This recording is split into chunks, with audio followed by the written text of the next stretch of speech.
In this episode, I'm joined by Erik Jampa Andersson, a teacher of Tibetan medicine, astrology, and meditation, endorsed by luminaries of the field such as Dr. Nida Chenagtsang and Lama Tsultrim Allione.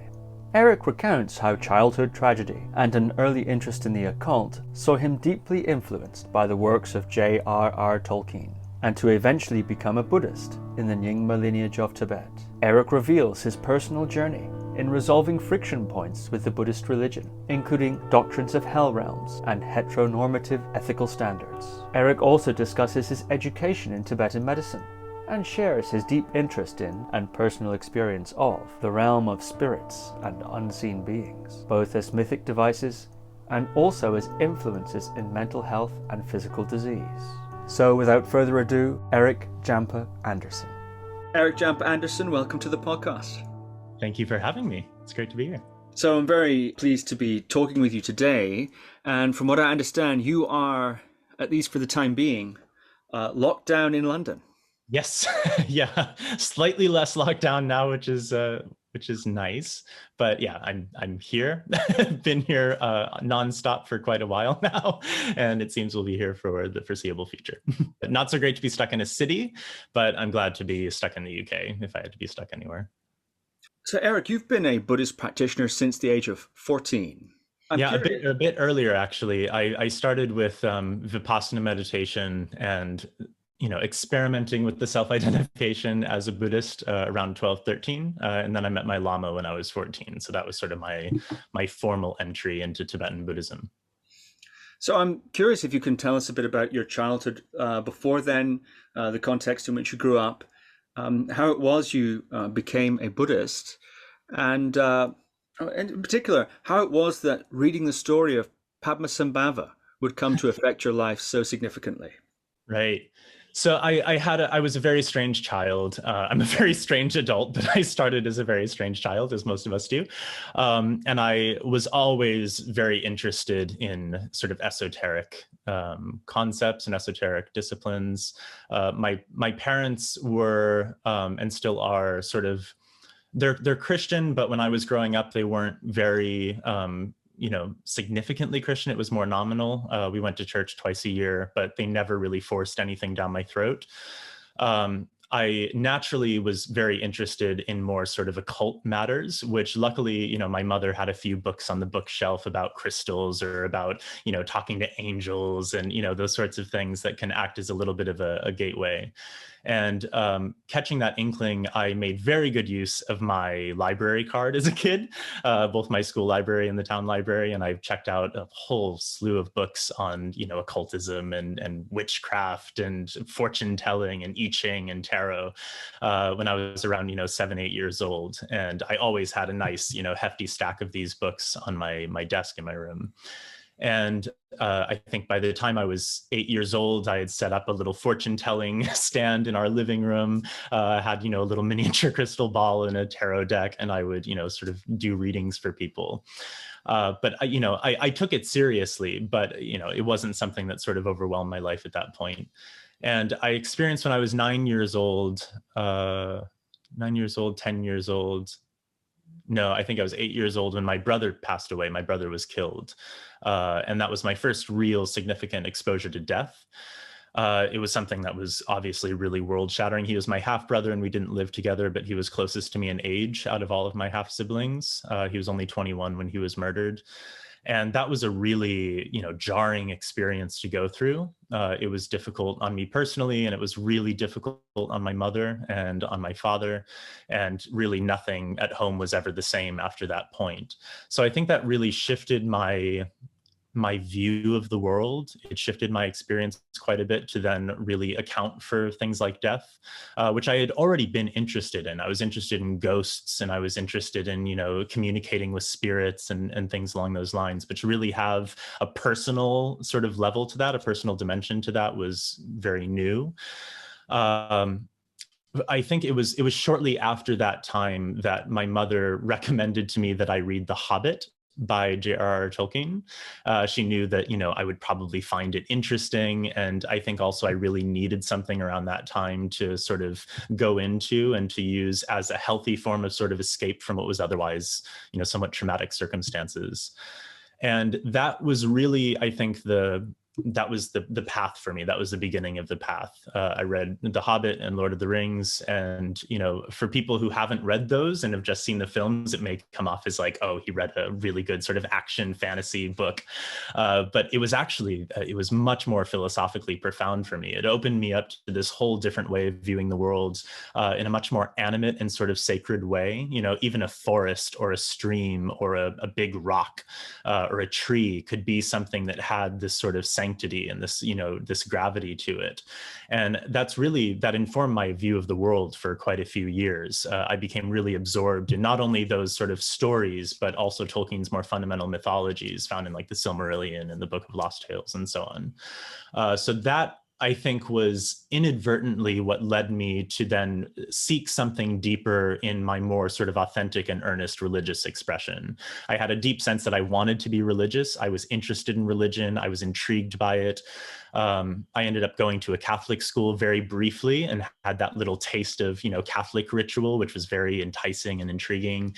But I also had a deep sense that I was not Christian. I had really no connection with the Christian myth, no real connection with Jesus as a figure. It just didn't speak to me.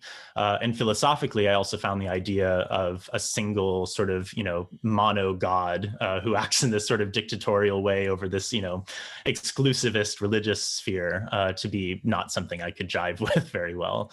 So I started exploring different religions, probably around 10, 11 years old, looked into, things like, neo-paganism and Wicca, but then also found Hinduism and, explored a bit of Buddhism. And that was really when things started to click for me.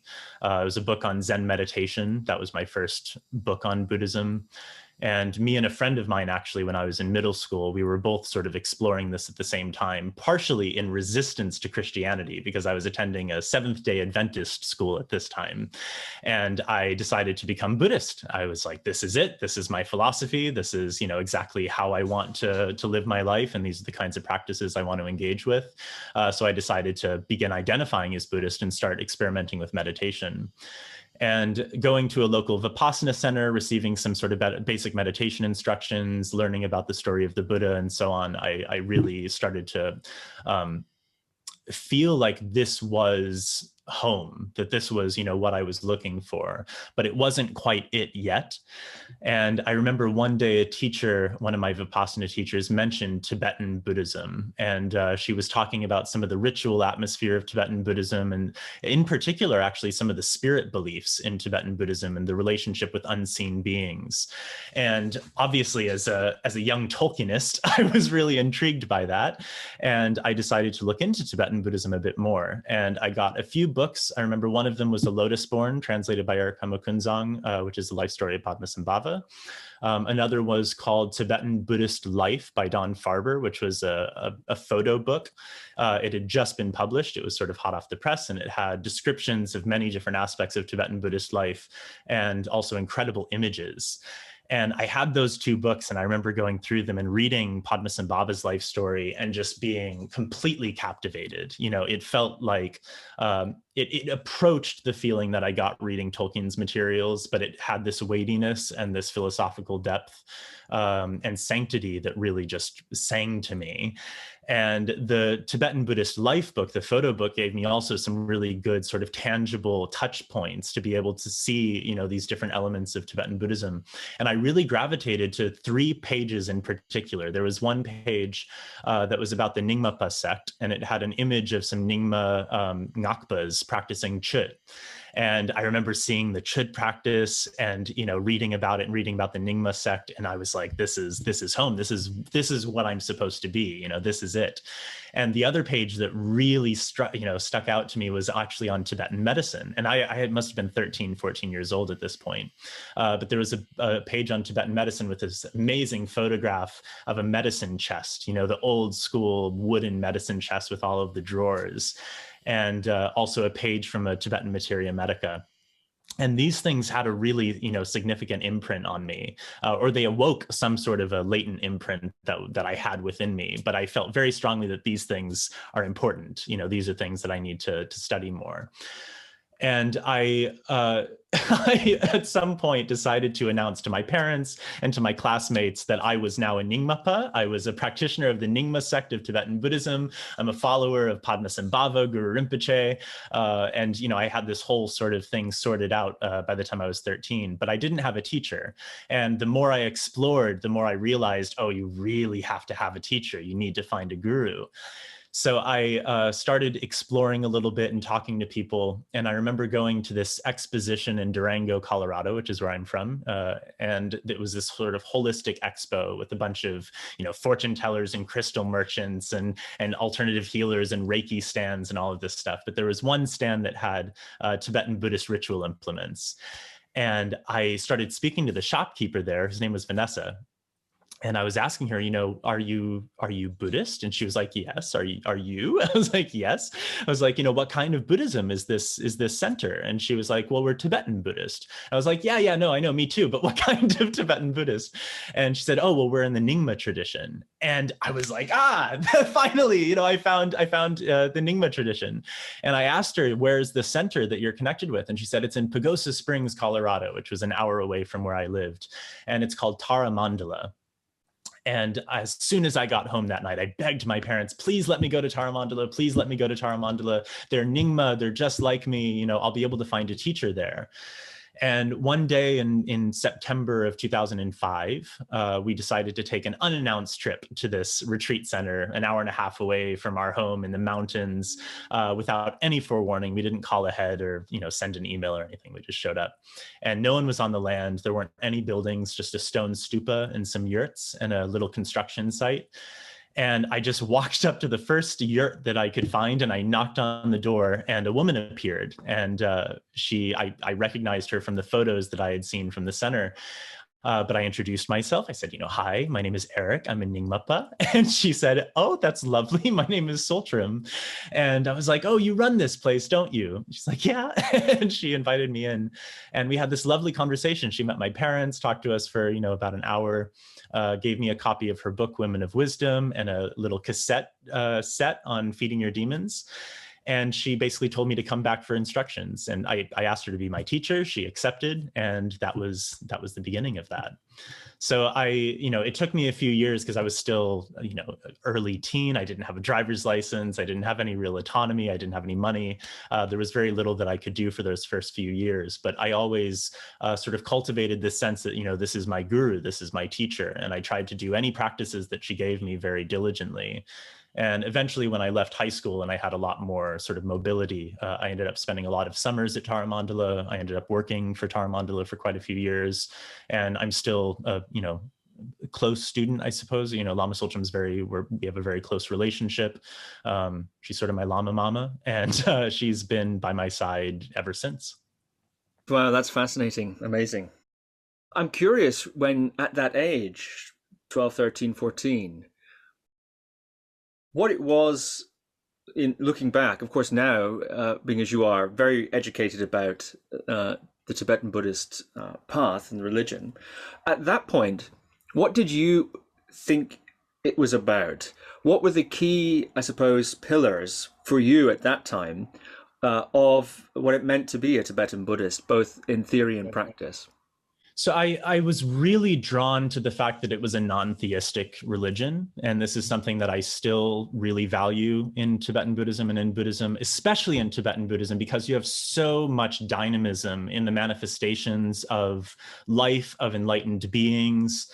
You have this whole pantheon of unseen beings that you relate to within the context of Tibetan Buddhism, but there's never an implication that any of those beings are omniscient, omnipotent, and omnibenevolent creator beings. That's completely absent from Buddhist philosophy. And that was something that before anything else, I knew that that didn't work for me. I had a lot of problems with the idea of the Christian God. I still have a lot of issues with the idea of the Christian God, but this was really present for me, especially being in Christian school. I remember I actually got I got suspended for a few days from school because I had this little notebook of issues that I had with the Bible and with Christian theology, and I brought it up during religion class, and I made the pastor very upset, and I ended up getting suspended for that, which I still wear as a badge of honor at this point in my life.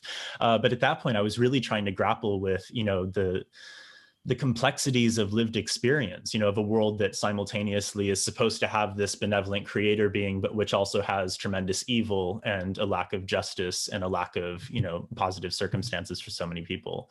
So I really sensed that, and I wanted something that would be completely different from that wasn't, anywhere part of that worldview. I was really drawn also to the concept of rebirth, which was, I felt really strongly that I, could sort of fit into that. I felt, especially being someone who from a very young age with no prior experience with Buddhism, to feel so strongly about the Tibetan Buddhist tradition and this very specific lineage, very specific practice, which ended up being my primary practice, Chud. I felt really strongly that this must be a past life sort of, residual experience. So that was very prominent, the idea of karma and individual responsibility as opposed to sort of rote adherence to divine rules. It had a very different sort of feeling. And this, in the early days, I wasn't so entrenched or sort of enmeshed in the Tibetan tradition. It was a bit more like the Vipassana sort of approach, the modern sort of, insight meditation society approach to Buddhism. So it was a lot more psychological. But still, contains some of these essential core elements, which I related really strongly to, especially this idea that, we should try to be good to other people for the sake of being good to other people and acknowledging their intrinsic value, as opposed to being good to other people because God said that we should. And it really troubled me from a very early age that there was so much of a sense that humans wouldn't do the right thing if God didn't tell them to.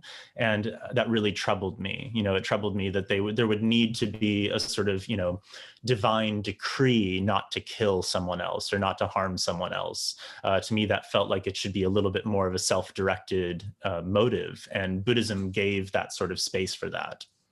So I think those were some of the initial things. Also, the relationship with unseen beings, like I said, which didn't have this theistic sort of overlay, but was still something that was relatable and enchanted to a certain degree, that really meant a lot to me. And I think, again, coming from the sort of, the Tolkien foundation, the Tolkien background, that was something that I needed my religious tradition to have. I needed to feel a connection with nature. I needed to feel a sense that nature was itself sacred, that it was mystical and enchanted, but I didn't need that to take the form of, big granddaddy God in the sky created it for us. So that just felt really reductive, even at, 12, 13 years old. That's very interesting. That could be, I think, construed as a somewhat uncharitable reading of Christian ethics. Do you think perhaps a similarly uncharitable reading of Buddhist ethics could be applied?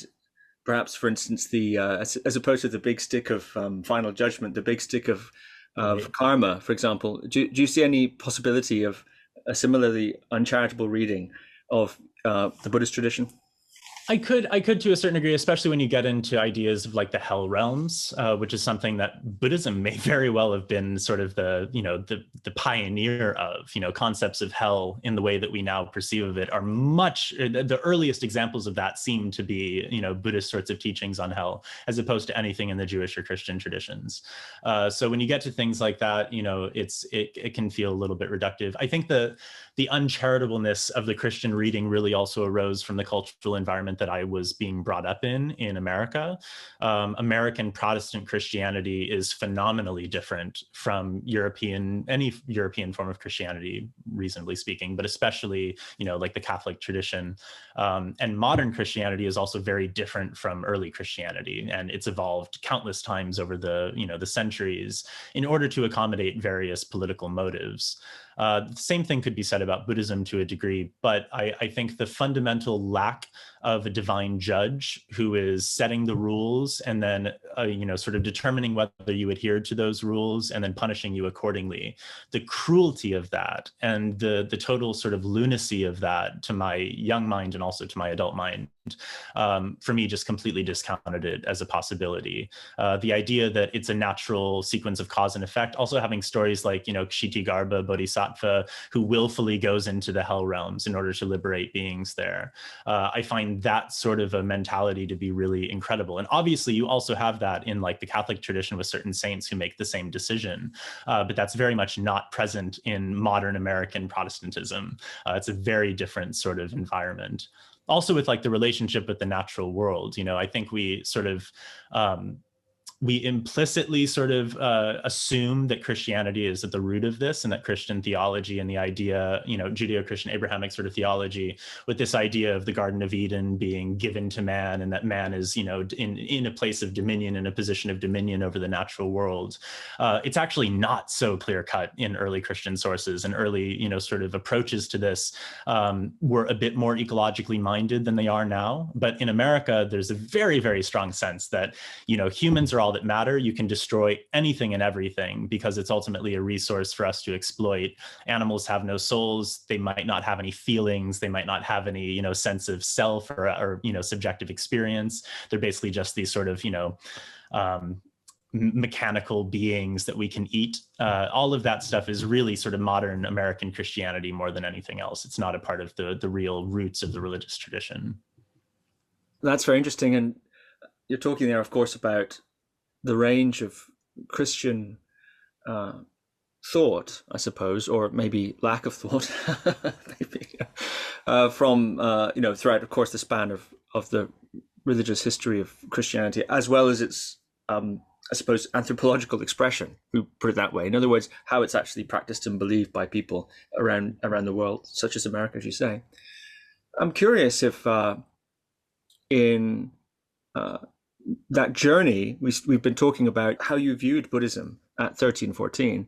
I'm curious, as you then became more educated about it, and as you met many more Buddhists and traveled to countries where Buddhism is widely practiced and more culturally embedded and so on, presumably you would have encountered a similar range of beliefs and ideas and so on, where in some cases, presumably, the views operationally of Buddhists in certain contexts would differ from, say, the richness of the philosophical tradition, maybe in interesting ways, maybe in unfavorable ways, as you've been talking about with Christianity. I'm curious if you ever had any friction points in your development as an intellectual in the Buddhist tradition or as a practitioner, and also meeting Buddhists. Were there any friction points or interesting revelations or circles you had to square and so on and so forth in your own personal journey along these sorts of lines? No, of course. It's my very, it's my conviction that in Buddhism, there should not be a requirement to experience cognitive dissonance and to sustain that. I think, because it's a system of inquiry, as well as being a religion, as well as being a psychology, as well as being a philosophy, as well as being medicine, as well as being a science, it's all of these many, many, many things. But it is a system of inquiry. That is one of its many sort of identities and orientations. And I think because of that, you should never have to be stuck in this place of cognitive dissonance. It's different from having an open question or having an unanswerable question and sitting in that space of uncertainty, which is quite powerful. But, I always wanted to rid myself of cognitive dissonance. I needed to feel that whatever I believe is something that's rooted in reality and in rationality, even if it doesn't necessarily align with mainstream ideology. I still needed to be able to rationalize it for myself in a really rigorous sort of way. And of course, there are so many components of Buddhism, and especially Tibetan Buddhism, where once you pick apart at the history and the underlying, the underbelly of these sorts of ideas, you start to realize that yes, a vast majority of it, or not a majority. Yes, a majority. The vast majority of it was not written or spoken by the historical Buddha. These are things that, were developed over time, that came from many different traditions, many different cultural contexts, and they helped to form these various varieties of Buddhism as we have it today. I definitely struggle with the really sort of, exhausting forms of sectarianism that you still find, especially with Western Buddhist adherents. I find this to be, in some places, even more prominent with Western Buddhists than with Asian Buddhists. it just arises from our own cultural context, where religion is an exclusivist sort of experience. You belong to the in-group with your other in-group people who know the truth, and everyone else is excluded. Everyone else is wrong. And I find that sort of mentality, even in Buddhism, you find it in Vajrayana speaking about, the Hinayana, the lower vehicle, or the Mahayana denigrating the lower vehicle. And, this is very prominent. You find this, and it ends up being a sort of cultural divide and this, us versus them mentality. But I think in its modern context, the Buddhist countries that I've spent time in have always been a lot more accommodating to various forms of Buddhism and also various forms of religious identity. I've not spent time in Burma, in Myanmar. I haven't been in some of those sorts of environments where obviously Buddhism is not acting as a force for good and sort of inclusion, but as an exclusive force. But in places like Nepal, you have a much more syncretic mix of a lot of different people, sometimes themselves identifying as, both Hindu or Shaivist or Buddhist all at once. People that might identify as shamans and Buddhists, or people who just identify as shamans who deal with Buddhist deities, but they don't identify as Buddhist. There's many different manifestations. And I think there tends to be a little bit more camaraderie and sort of, this metropolitan attitude toward it. And I think this is what a lot of people find when they go to India as well, is that the idea of Hinduism is itself so inclusive. There's so many different varieties of expression, philosophical beliefs in gods, religious practices and vows and so on that all fall into this umbrella. Obviously, you still have exclusion of non-Hindus, of Muslims in particular, but I think it has a different sort of energy than what we have in the West. I think another thing that I really struggled with was as a queer man, as a gay man. I had to really grapple with that quite early on. I think the seeds of that were some of what caused my aversion to Christianity in the first place, knowing that there was something deep within me that was antithetical to what they were telling me. And because my lived experience was lived experience and could give me, affirmative proof of at least the fact that being gay was not a conscious choice that I was making, then I knew that Christianity was incorrect on at least that, and probably on many other things. With Buddhism, I also had to go through that process, because if you read the old texts, if you read the Vinaya, if you read, Tibetan commentaries on sexual ethics, you quickly discover that homosexuality is not welcome in the Buddhist ordained Sangha, and that it's also considered to be a sexual an act of sexual misconduct. So that took some time. And I eventually was able to make my way through it, but it took, exposure to the Tibetan medical tradition. It took having really great teachers. It took having a deeper understanding of Tantra, especially Buddhist Tantra, to really be able to grapple with it and, integrate my sexuality into my religious identity, which was always much more central. That's very interesting indeed. Would you be willing to talk in a little bit more depth about that particular aspect? Is that something that's interesting or relevant? Yeah.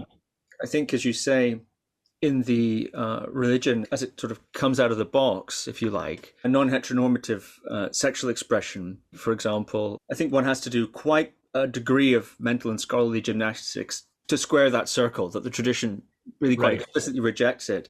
Can you talk a little bit more about the details of that? Of course, often it's discussed that in Tantra, the image of the Yabyum, the male-female, as that sort of archetypal duality or coming together, which is also implied in the subtle anatomy and in various other aspects, of course, naturally filters out through the culture and the religion.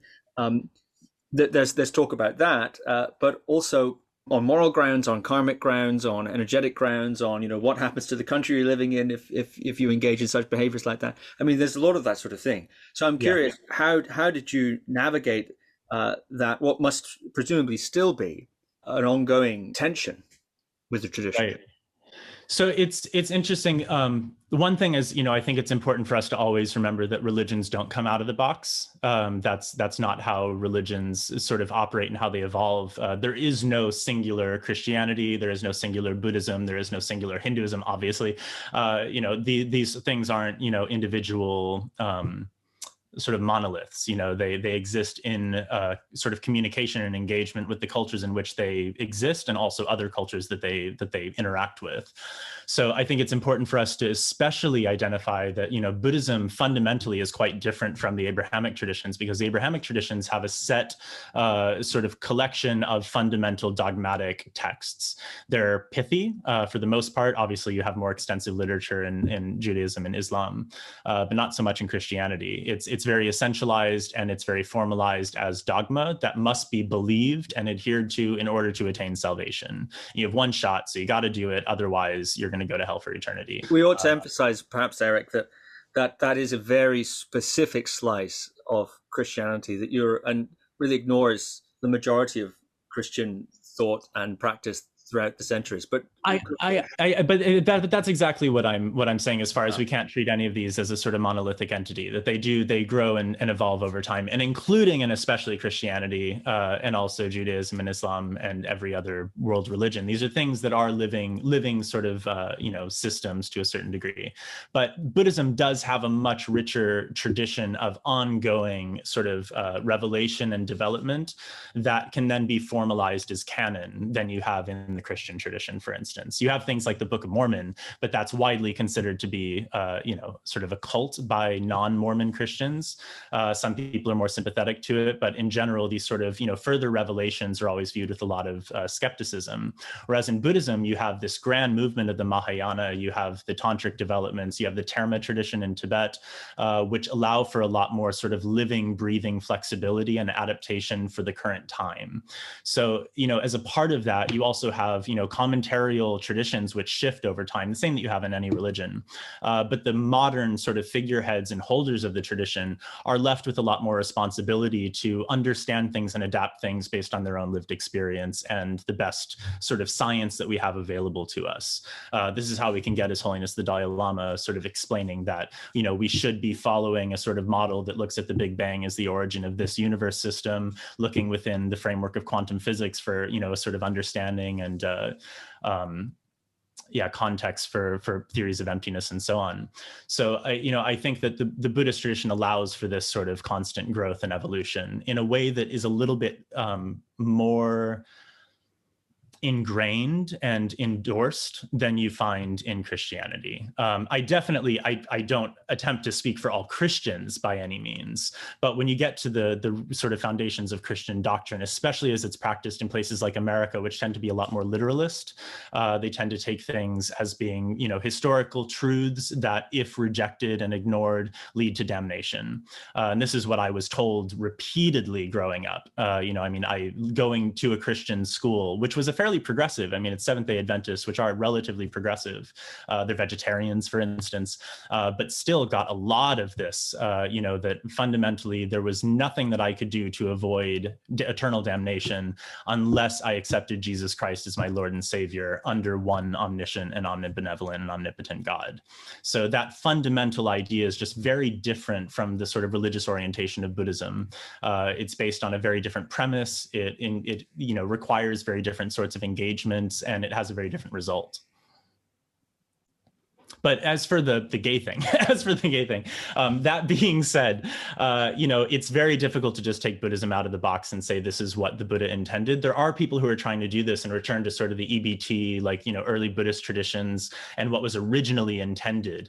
But I do find that to be a little bit of a dead end and not necessarily the most useful approach to things. If you want to get an essentialized form of what, Siddhartha Gautama taught 2,500 years ago, then that's fine. But it doesn't give you the full breadth of what Buddhism actually constitutes in the 21st century, or what it developed over the course of the past 2,500 years.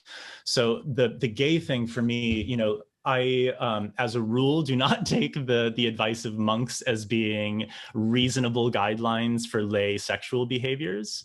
I also found it very strange that, there were more discussions about the ethics of sex in relation to the orifices used, as opposed to whether consent is present, whether rape or molestation are engaged with sexually, which are much cleaner definitions of sexual misconduct and, really negative karmic activities, as opposed to using a different orifice than what straight people use. So that sort of incongruence, that dissonance was something I had to work through. I was very lucky to have Lama Tsultrim as my root guru, because as a female guru, as a female Lama, and as someone who really dedicated herself to an understanding and sort of exploration of the feminine in Buddhism, she automatically, sort of flipped some of the patriarchy on its head for me. She was able to get to some of the more feminist roots of Buddhism, looking at the integration of the feminine and even the earliest stories of the Buddha, but then her, gradual reemergence in the Mahayana as Prajnaparamita, and then again in Tantra as these more sort of dynamic embodiments of the Dakini. So that gave me the fuel, I think, to say, okay, so maybe the sort of patriarchal heteronormative model is not the absolute truth. Maybe there's more beneath this, and it's actually been shaded by cultural bias over time and prejudice, which it does seem to have certainly been the case. Once you get into, Tantra, you definitely find this archetypal balance between Yab and Yum, the masculine and feminine. But I think an important distinction between Buddhist Tantra versus non-Buddhist or Hindu Tantra is that the non-dual state, the non-dual basis of it, isn't just the coming together of two polar opposites. It's actually recognizing the intrinsic non-duality of those various expressions to begin with. So the basis is non-dual, and in a more authentic sense, as opposed to just being an idea of union. And even the way that like Dr. Nida teaches karma mudra, the actual sexual union practice, he very much decentralizes the archetypal performance of a man and woman coming together to produce this sort of, profound moment. I think partially recognizing that every human being on the planet came from that union, and very few of those people attained enlightenment in that moment of union. So, that performance of that archetype itself isn't really the point. It's working with the experience of bliss and desire within the body and within the space of the mind. So for that, you have to be much more authentic with who you are, with your own needs and your own desires and your own orientation. So there was that level. Also, Tibetan medicine really affected my understanding of the queer experience in, according to Tibetan Buddhism. And the Four Tantras specifically states that, beings can be born within one of three classifications, one of three genders, if you will. One is Po, one is Mo, and one is Maning. So male, female, and Maning. This Maning is literally sort of like non-classified. That would be the closest thing, I think, to a literal translation, but it's usually translated as neutral, sometimes as intersex, which is one variety of Maning, but it's not all of the Maning experiences. And some of the commentaries actually break that category, that third, other gender, into 5 or, various number of different subcategories. And those include things like, the intersex experience, or those that have, neither male nor female genitalia. Those that change genders or sexes throughout their life, also those that experience sexual fulfillment through same-sex encounters, so homosexuals.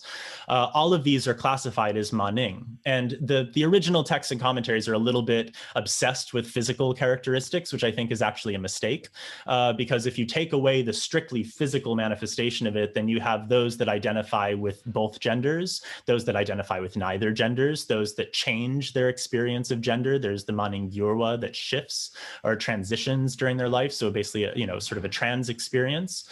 Not to say that they experience a change, but that it's a transitional sort of experience over the course of your life. And then homosexuality. So all of these are found within this bracket of Maning, and the text very clearly states the origin of this, which isn't past life misdeeds. It's not bad karma on the part of the parents. It's not disease or disorder. It's actually just the perfectly equal balance of the father's essence and the mother's essence at the moment of conception. So that to me was really profound. It's like, okay, so my experience can be explained here without going into any sort of moralizing, without going into any form of, demonization and vilification, and just accept that it's actually a natural manifestation based on the circumstances at the moment of conception. And I think it's also notable that this paradigm of Po, Mo, and Maning, father, male, female, and non-gendered, this does appear in other places in the Gyushi as well, including the section on pulse analysis. But when it talks about the different pulses, the male, female, and neutral pulse, they replaced the word Maning with Changchup Sempa, with Bodhisattva. So this is actually described as being this very sort of even, very, gentle Bodhisattva's pulse. And it's described as the, Maning Bodhisattva pulse. This is, how it's mentioned in commentarial literature. So this, even though Yutok isn't saying that all gay people are bodhisattvas or that all queer people are bodhisattvas, but I think any instance of the queer experience being described with enlightened sort of language, with, sacred sort of language as opposed to vilifying language, is a really, notable anomaly and something that's, worthy of some degree of exploration. I also feel very strongly that the queer experience, especially in the 21st century, but really throughout time, has always been an experience of being out of step and in the fringe of society, even within your own family. Very few queer people are born into queer families. My parents are both straight. All of my siblings are straight and cisgender. So it's one of the few experiences where even if you're born into your biological family, you can still be an outsider. And it forces you to then step outside of your own comfort zone, to question the norms of the society that you're brought up in, to question the philosophical and ontological sorts of lenses that are being used by your social environment. And you have to seek the truth out yourself. It's a necessity to do that. In order to be a fully formed human, in order to feel comfortable in your own experience, you have to do that. So I do consider the queer experience to be a kind of blessing. I think the idea of queer liberation is actually very beautiful, and I think it has a lot of depth to it. It was certainly a part of my experience. Can you say a bit more about that term, queer liberation?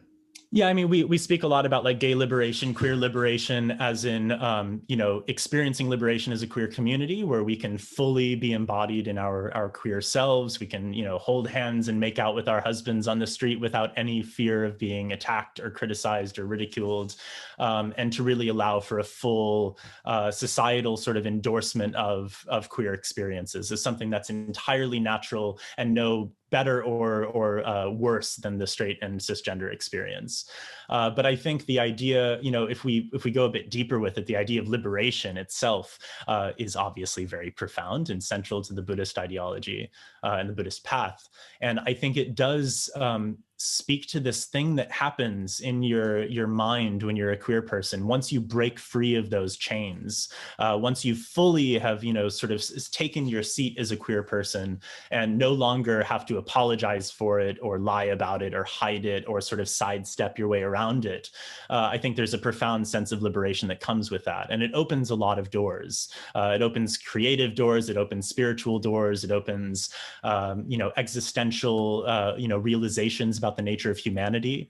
And I think in a really, in a perfect sense, if you take away some of the trauma that some queer people experience and carry with them throughout their lives, it should also foster a greater sense of empathy and compassion for those that we don't understand, because we know what it's like to be fundamentally misunderstood, even by your closest, brethren, your closest kin.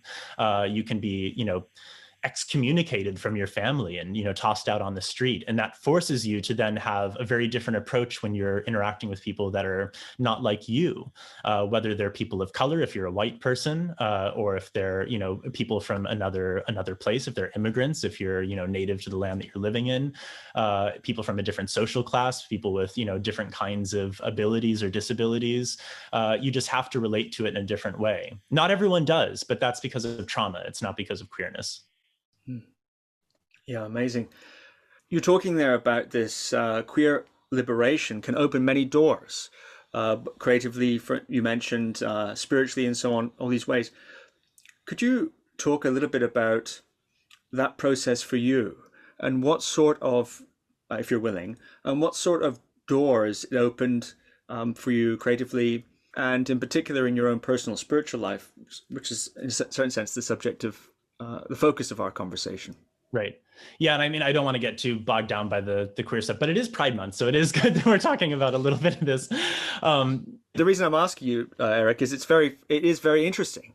Yeah, right. And very fundamental. And you're very articulate on the subject. And it's not something that is discussed in long form sense very often, I don't think, at least not in the mainstream. Maybe I'm wrong about that, but I don't think it is the case. No, you're totally right. Yeah. No, you're totally right. And, you know, the thing that I found to be really painful about it is that queer people of all of the sort of marginalized communities, I think we are the most marginalized by religious institutions. I might eat those words by realizing that there's, you know, other people who are more marginalized, but it's really, you know, we've been based in misogyny, queer people have been the sort of subjects of a massive amount of, scrutiny and disenfranchisement and marginalization by religion over time. And I think it's really, as someone who experienced a lot of the classic traumas of coming up as queer in a straight society, I needed something. I needed something spiritually fulfilling, existentially fulfilling. I needed the sense of community and of meaning and belonging, and, you know, spiritual sort of more fundamental existential meaning that you get through these sorts of, communities and environments. And so infrequently are religious environments openly welcoming to queer people. You know, the most that we can expect is an acceptance or a tolerance for the queer experience. If I was to, I have friends who are queer and also, strongly Christian, and they find their own paths through that. You know, they find their way of either, identifying that being gay was never a major sin in sort of the original textual traditions, that this wasn't something that Jesus cared enough about to talk about, that they don't feel there's any dissonance. Other people just accept that they were wrong on this.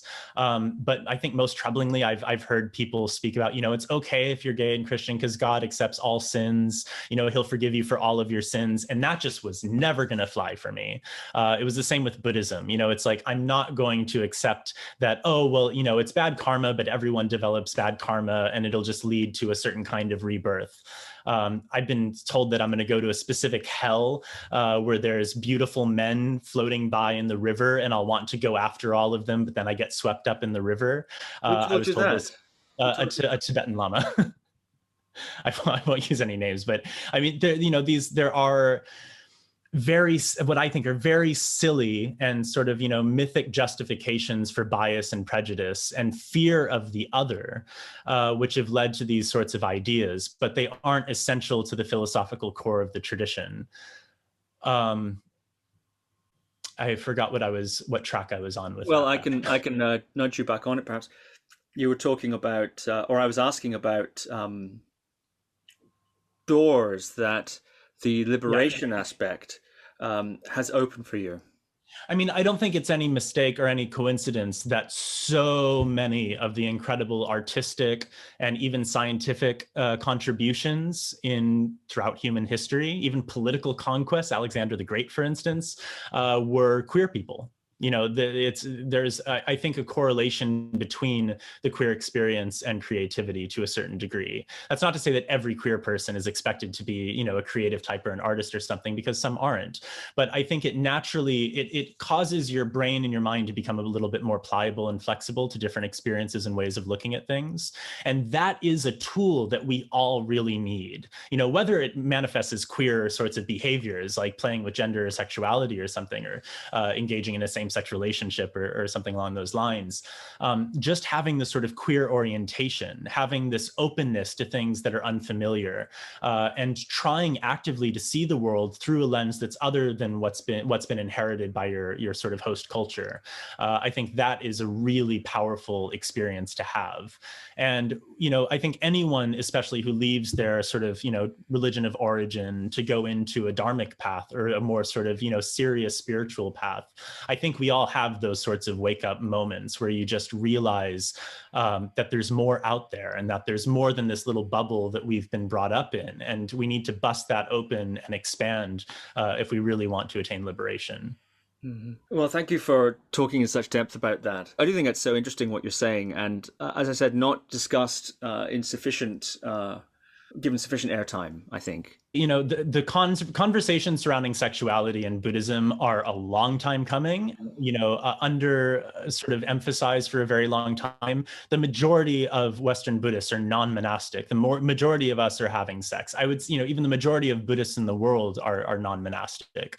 So it's really bizarre that we've created this sort of energy surrounding sexuality that is so monastic and puritanical in orientation, that allows for very little nuance, I think. But I find, have you ever found yourself in a situation, in maybe a refuge ceremony when someone's talking about the 5 precepts, where they've described sexual misconduct as rape or molestation? Sometimes I have heard people, Buddhists, discuss the precept to do with sexual conduct as refraining from sexual harm. Have I ever heard someone use the words rape and molestation? No, but I have heard people say refraining from sexual harm, and people have said that's the point: is don't hurt someone with your sexuality. I have heard people say that. Yeah, I've heard that as well, but very infrequently. And most of the time when I've seen people teach on, the 5 precepts and the sexual misconduct precept, I've more frequently encountered topics surrounding like monogamy and not transgressing the boundaries of a relationship than I have identifying, consent and avoiding sexual abuse. And I think that that's something that we really have to grapple with as a religious community, is that we're dealing simultaneously with really intense issues surrounding sexual ethics, and people in positions of ultimate authority, ultimate spiritual authority, exerting that authority in order to attain sexual gratification from students who are sometimes, monastic, or who are otherwise unable to make a conscious decision to enter into a sexual relationship with their ultimate spiritual guide. So I think it's messy that we have that, and we also have a sort of uneasiness in discussing what actually sexual misconduct constitutes. What is it? If you're going to cause harm through sexuality, it's there's many ways that happens every single day in all of our communities across the world, including in monasteries. And yet there's very little conversation about what that actually looks like and how to avoid that. Yes, tricky area. Yeah. That's the queer conversation, which is good, but I don't want to get too bogged down with it. No, quite right. So I'm curious, what was it about Padmasambhava that got you? And then I'd also be interested if you could talk, going beyond this point, you're becoming involved in Tara Mandala and studying with Lama Tsultrim Allione. And then, of course, you went on to study at Naropa University, and then went on to what I think most people will know you professionally for, which is your medical expertise in terms of Tibetan medicine, and also your expertise in astrology of various different cultures. So could you continue the narrative, and maybe you also mention something about Padmasambhava? What was it about him that you thought was so cool? Oh God! I mean, what isn't cool about Padmasambhava? He, for a 13-year-old who had just come off of, all of Tolkien's works, there was the magical dimension to it. There was a mythical dimension to it, which was so juicy. I remember being absolutely awe-stricken by, the story with him and Mandarava, and, having him set on the pyre, and then it goes up in flames, and then he transforms it into Tsopema, into the lake. And I mean, I took this all to be I took it in earnest at that age. As an adult and as someone who's a bit more historically minded, I'm very conscientious of the fact that the Padmasambhava mythos is partially, legendary. And I'm quite comfortable with that. But when I was younger, it was really, that there was this religious tradition and mythic tradition, which was living and dynamic, and which didn't have all of the trappings that I saw in the Western religious traditions that I didn't feel a connection to. And because I had a basic idea of the sort of Buddhist philosophy underpinning it, I found it to be very profound. But I really think, a story and the power of myth is really quite remarkable. Myth is how we actually process information in a relatable way as humans.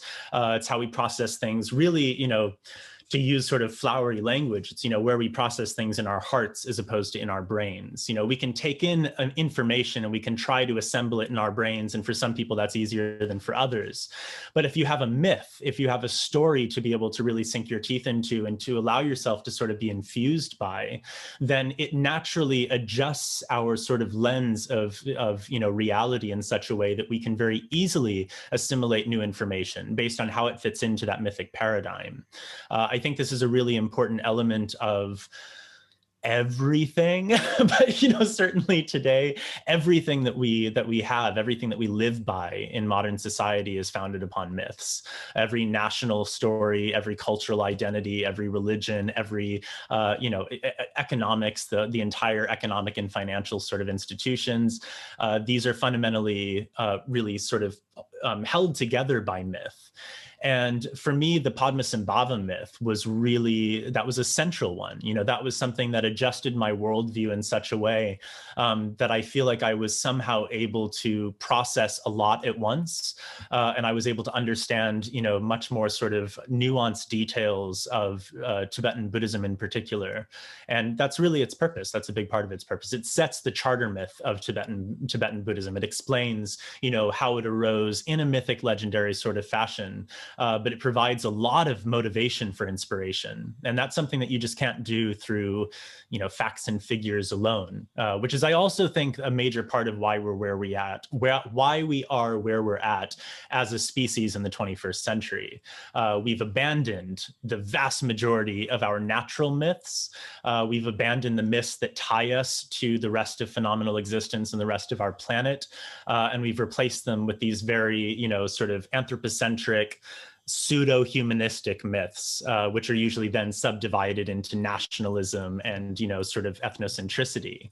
But that's something that is just part of the power of myth. So for me, the Padmasambhava myth was, that's what brought me into the world in a very sort of experiential way. And it affected me for a long time. Still affects me. I'm still in Nyingma. That's wonderful. So could you continue the narrative a little bit into your time at Naropa and then your education in Tibetan medicine? Yeah, so I mean, I was an actor throughout my high school career, I suppose. I spent every summer as an actor in summer stock theater, and that was my professional sort of life. And I was sure that that was my future. I was going to be a musical theater actor. When I left high school, I went to the Boston Conservatory for a year, which is a musical theater school in Boston, very competitive. And it was sort of quite an honor to be accepted to go into the program. But right before the summer before I went to Boston Conservatory, I spent 4 months at Taramandala. And at the very end of this 3-month stint, of, like sleeping in a tent and, working in the temple every day and attending teachings and learning rituals and learning practices and, deepening my own meditation practice. At the very end, we had this 10-day Drup Chen, which is a great accomplishment ceremony, which is, sort of the most complex ritual in Vajrayana, because it's sort of 24/7 practice for about 10 days. It has many, many, many different moving parts, and you have a bunch of people coming together to accomplish a sadhana practice together. And I went straight from that. The final morning, we woke up at 3 a.m., spent like 7-8 hours in puja. We had a big feast offering. We finished the whole day, do 5 fire pujas simultaneously. It was a whole spectacle. And I left immediately from that to get on a red-eye flight to start musical theater school the next day in Boston. And I was not ready for that. It was not a good idea. I was totally, I felt very alienated. I felt very outside of what was going on there. I missed the first week of orientation. So people had already formed their little cliques and friend groups. And I came in as the guy who was at a Buddhist retreat and had to miss orientation for that. So I was really singled out quite quickly. And I also realized over the course of that year that I couldn't do anything with my life that was not centered around my spiritual identity and around Tibetan studies. So I decided to leave that school and go to Naropa University, which was a shock for my parents and for my teachers and my mentors and my directors and everyone that I had ever worked with. But they also knew that this was a very important part of my life. So I went to Naropa. I spent a year there doing religious studies, Tibetan language, a bit of Chinese medicine, actually, a bit of Buddhist psychology rather. So that was, all a part of my year at Naropa. But then by the end of that, I was starting to realize that I wasn't getting on very well with the Shambhala sort of institution. It didn't feel very comfortable to me, and I had a lot of problems with the atmosphere surrounding Trungpa. And I wasn't really feeling the academic vibe there either. It wasn't going deep enough into Tibetan studies and really sort of, the Tibetan sciences. Rather, it was a very modern, sort of postmodern 21st century look at it and a restructuring of it, especially to fit sort of the Shambhala model. So I got really sick during this time, and I went to see a Tibetan doctor in Boulder, Dr. Nishala Nida, and she changed my life. She made me well within, a couple of weeks from, this gastrointestinal sorts of issues that I had been dealing with for months. I had gone to multiple doctors. I felt like nothing was going to fix it, but I was really unwell. And she got me back to not only a healthy baseline, but I felt better than I had in many, many years. I could stop taking insomnia medications. I could stop taking antidepressants. I was able to, have a functional metabolism and digestive system again. It was really remarkable. And just a few months after that experience, the opportunity arose for me to study Tibetan medicine at the Chenagtsang Institute. They were starting a new 4-year program. So I decided to drop out of Naropa and to join that program. It felt like the right thing to do. I felt like, Tibetan medicine had always been something I was interested in. I remember I read Thomas Dunkenberger's book on Tibetan medicine back when I was like 16 years old. And I tried to figure out which Nyingma I was and, tried to form my diet around it. So it was always sort of a thing that I was interested in, but I never had an opportunity to study it. And it was sort of unheard of at that point to have a full, course of study offered to you. So I dropped out of Naropa, much to the chagrin of my parents, and I joined the Chenagtsang Institute. That program ended up lasting a lot longer than 4 years. And around 2016, 2017, once I finished the sort of primary studies, I ended up going to Nepal for my medical internship. I was also studying with Dr. Nida through this time, and he's the one that sent me to Nepal. He wanted me to go there for 5 months. So I did that. And I spent a lot of time in a number of clinics in Nepal, in Kathmandu, and also in the country. And that was sort of the capstone for my primary education. So when I returned to the States, Dr. Nida asked me to start teaching and to start seeing patients, which I started doing in Los Angeles, and was actually, doing quite well. I had a lot of patients coming in, but I never wanted to live in America. And at this point in my life, I decided to act upon that and to leave. So I went to Europe, and I've basically been here since then. I ultimately met my husband and got married and moved to the UK. So things have, especially with COVID, things have taken a little bit of a break, I suppose, on the clinical side, but my activities teaching and researching and also deepening my studies with my original medicine teacher have continued ongoing. So I'm still very much, a practitioner, a student, a scholar, a teacher all at once. I don't think it's possible to ever sort of, reach the end point. I would never say that I'm, a master of Tibetan medicine by any stretch of the imagination. But that's part of the beauty of it. The deeper you get into any of these traditions, the more you realize the more you don't know. And it all starts to open up. And that vastness is daunting and also incredibly comforting. Yeah. The training of a medical doctor is famously rigorous and intense in its traditional context, beginning with usually the memorizing of the entire Gyushi, the 4-volume medical encyclopedia, I suppose, or reservoir of the main knowledge of the tradition. And of course, as you've mentioned, this Tibetan medical tradition has something to say about almost every aspect of human health and well-being. What was that journey like for you, entering such a vast body of knowledge, which until really to this day, in some contexts anyway, is still transmitted in that classical style, a sort of style that's I think foreign to American and European, even these days. Certainly, it used to be the case, but educational institutions, and also among the range of areas that Tibetan medical science, as you call it, Rigpa, covers. Do you have any particular areas of specialism, preference, and interest as a practitioner? Totally. Yeah, definitely have that. I'll put a pin in that and come back to it in a second. My experience through the sort of, educational process with Tibetan medicine was definitely non-traditional for a number of reasons. It was traditional in that I had a full explanation of the entire Gyushi every single line, word for word, with root text and commentaries and personal experiences from my teachers. So in that sense, it was traditional, but we weren't expected to memorize. There are some misconceptions surrounding the memorization. 99% of Tibetan medical students don't memorize the 4 tantras. They usually memorize the Gyuchung Sum, the 3 small tantras, so the first, second, and fourth, which is much more reasonable. The Mengakyu is profoundly difficult to memorize. It has a lot of information, very technical, and it doesn't flow in quite the same sort of poetic way that a lot of the rest of the Gyushi does. So most people do the Gyuchung Sum. I haven't done that. My goal is to memorize the root tantra, but I don't know that I'll ever have the sort of capacity to be able to memorize all 3 small tantras.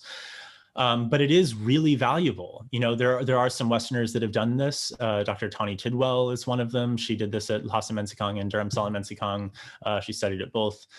And she was able to memorize the 3 short tantras, which is incredibly remarkable. And this is something that, we have a sort of bias against memorization. We have this idea that rote memorization is useless, or that it's not very effective, that you're not really learning the information, you're just memorizing it. But I think that is a bit of a misunderstanding, and it's a bit sort of unnecessarily, as you would say, it's an uncharitable sort of read of the situation, because you can't underestimate the value of having those books in your memory bank, in your hard drive of your brain that you can access at any moment.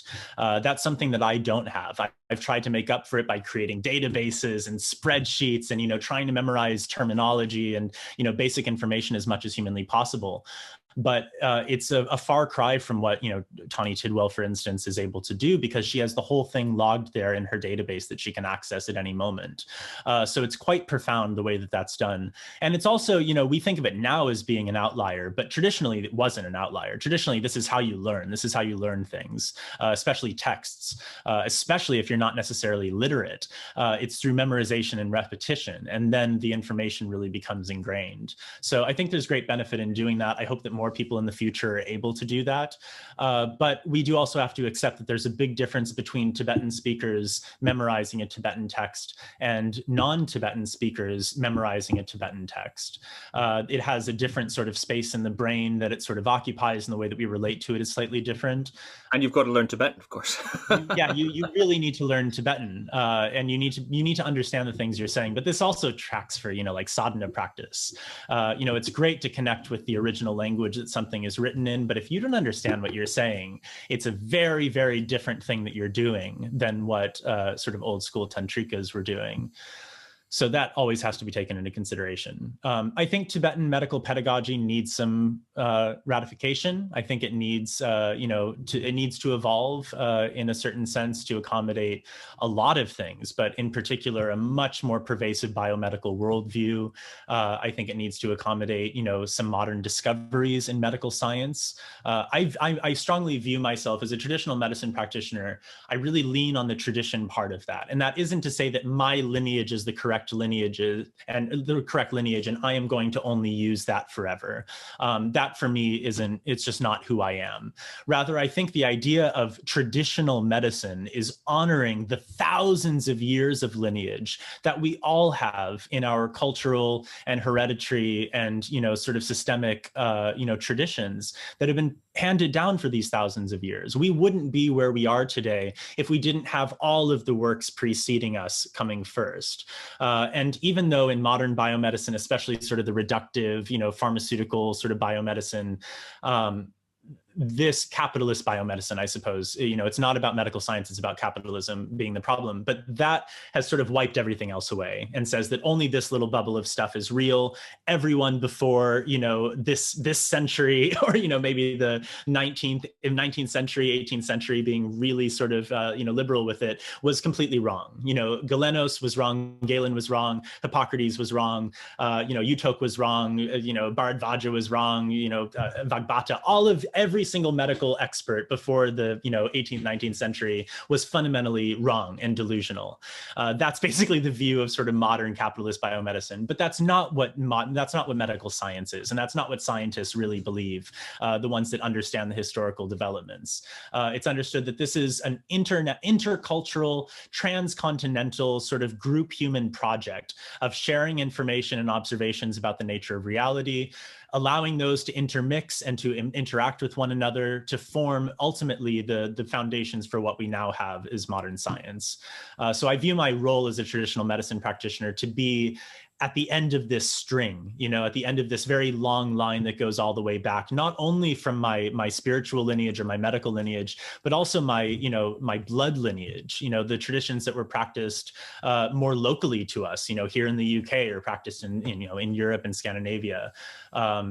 These are also sort of feed into, I think, the overall picture of the evolution of science, as well as traditions that we don't always think about as being significant, contributors to scientific development, such as the many African traditions which interacted with the Egyptian sciences and which ultimately formed the basis of things like alchemy, Kemet being Egypt, the Black Land, and then ultimately chemistry, which is named for Egypt. It's named for an African science by definition. But this is something that we don't always acknowledge when we think about tradition. Mm-hmm. That's fascinating. It's one of, I think, the qualities of the way you present this material that I find particularly enjoyable is your enthusiasm and interest in many different cultures. We were discussing before we were on air, your interest in ancient Egyptian astrology and Western astrology and Chinese astrology, and indeed their medical traditions also. And your a view on the communications between those cultures and the interconnectivity. Perhaps it's worth saying something about that before I ask you about your own, if you want, special interests within the Tibetan medical framework. Yeah, I'm really passionate about the sort of intellectual brilliance of humans, and I say that in what I hope to be a non-anthropocentric way, because I'm not a humanist. I don't think that humans are the center of everything. I even find the Buddhist sort of breakdown of humans and then animals and then hungry ghosts and so on to be a little bit reductive, especially if humans equals Homo sapiens and nothing else. So I'm very much not sort of a humanist, but we have this incredible power to use imaginative, abstract thought and to use complex language to communicate abstract thoughts to one another. And this is the basis of our ability to form sort of mythic frameworks and also sciences, to be able to contextualize our experience in this really rigorous way, record it, share it, pass it on, debate it. These are qualities that we have as Homo sapiens, at least, that are really quite profound, as hominids more broadly, and maybe some other animals like, I don't know, dolphins. I don't know how, we don't really know how sophisticated they are with communication. So I find that to be really intriguing, and the realization especially that like Homo sapiens over the past 100,000 years have physically evolved almost not at all. The humans that were 100,000 years ago, that existed 100,000 years ago, are just like you and me. They thought just like you and me. They perceived their world, in a different way based on their mythic sort of orientation. But their experience and the brilliance of their minds were no different than the brilliance of modern humans' minds. So for that reason, I think we have to consider the things that were said before and the things that were believed and thought and investigated and explored before, because those humans are also like us. They're not different. We think of them as being these primitive cavemen that can't, sort of perceive anything, and they just think that, sun is God and they worship the sun. And, we have a very reductive sort of view of, primitive humans. Which is also then imposed upon a lot of traditional societies that for the past couple hundred years we've perceived as being primitive for the purposes of justifying their colonization and destruction. More than the past couple hundred years, a long time we've been doing this. But I'm a strong believer in the brilliance of humanity and in the possibility that many humans across the planet in many different cultural contexts were able to come to scientific truths and facts. And the reality of humanity is that we have always been very multicultural. We've always been quite sort of cosmopolitan. maybe not always, but certainly after the sort of hunter-gatherer era, after the agricultural revolution, we started being a lot more cosmopolitan. There was a lot more sharing of knowledge. The Silk Roads networks, my God, I mean, they're so undervalued and underexplored. I think especially in popular culture, just the fact that we can speak about the West and the East with any degree of earnestness and sort of, conviction is indicative of the fact that we don't understand how Eurasian cultures developed. They weren't, Eastern, sort of monolithic entity cultures and then Western culture. And then there was one long road that connected them with single people that would go all the way. That's not how it worked. It was a network of trade routes that connected everywhere from Venice to China, with varying degrees and many little offshoots and different localities that held different cultural traditions and where they mixed together and shared ideas and so on. So this is all really fascinating to me. And what really piqued my interest was in Tibetan medicine. The charter myth of Tibetan medicine is that 2,500 years ago, the Buddha taught a medical text called the Four Tantras. He taught this in this sort of semi-mythic land of Tanaduk, which was, the medicine Buddha's sort of pure land. And he taught this to a number of disciples that came from many different traditions, including Buddhists and non-Buddhists, including gods, and including rishis or sages. So he taught this, they all heard it in their own way and sort of codified it in their own traditions. And those existed for a while and turned into the many different medical traditions of the world. But there was one lineage that remained pure and was hidden in India for many years until the Tibetan Empire, the Tibetan imperial era came around, and a translator was sent to India to find this text, brought it back to Tibet, translated it, hid it, someone else found it later, gave it to someone else, gave it to someone else, and then that person is Yutokyon Tengompo, who's the father of Tibetan medicine. This is the charter myth. So it's believed that this is an original teaching of the Buddha. It was originally present in Tibet in the imperial period, and it's the sort of OG medical treatise. Historically, this is untenable, and it's not the way it happened. This text, the Gyushi, really is Yutok's work. It's his magnum opus. It was a work that he cultivated through decades of research, traveling all across the Himalayas, traveling to India, traveling to the Western lands. He did a lot of research and a lot of careful sort of investigation in order to produce his own medical synthesis, which is what we have in the Four Tantras. It contains, unmistakable elements of Indian Ayurveda, but it also has unmistakable elements of the Chinese medical tradition, and also unmistakable elements of the Greco-Arabic tradition.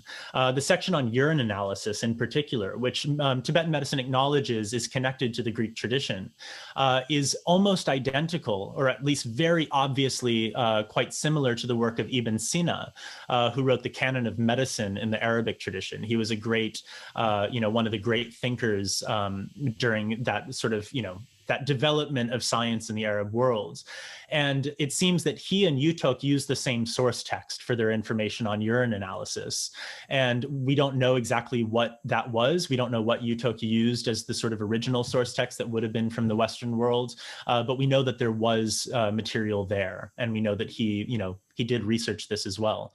So I think that Tibetan medicine, because even though it has the charter myth, it also presents itself as a piece of everything. It acknowledges that there was a great medical conference in the imperial era where, Songtsen Gampo and then Trisong Detsen called together these, medical masters from all over the world. And these are also, these are fancified, these are not necessarily historical fact. Galenos and Bharadvaja and the Yellow Emperor did not go to Tibet during the imperial era. They weren't alive then.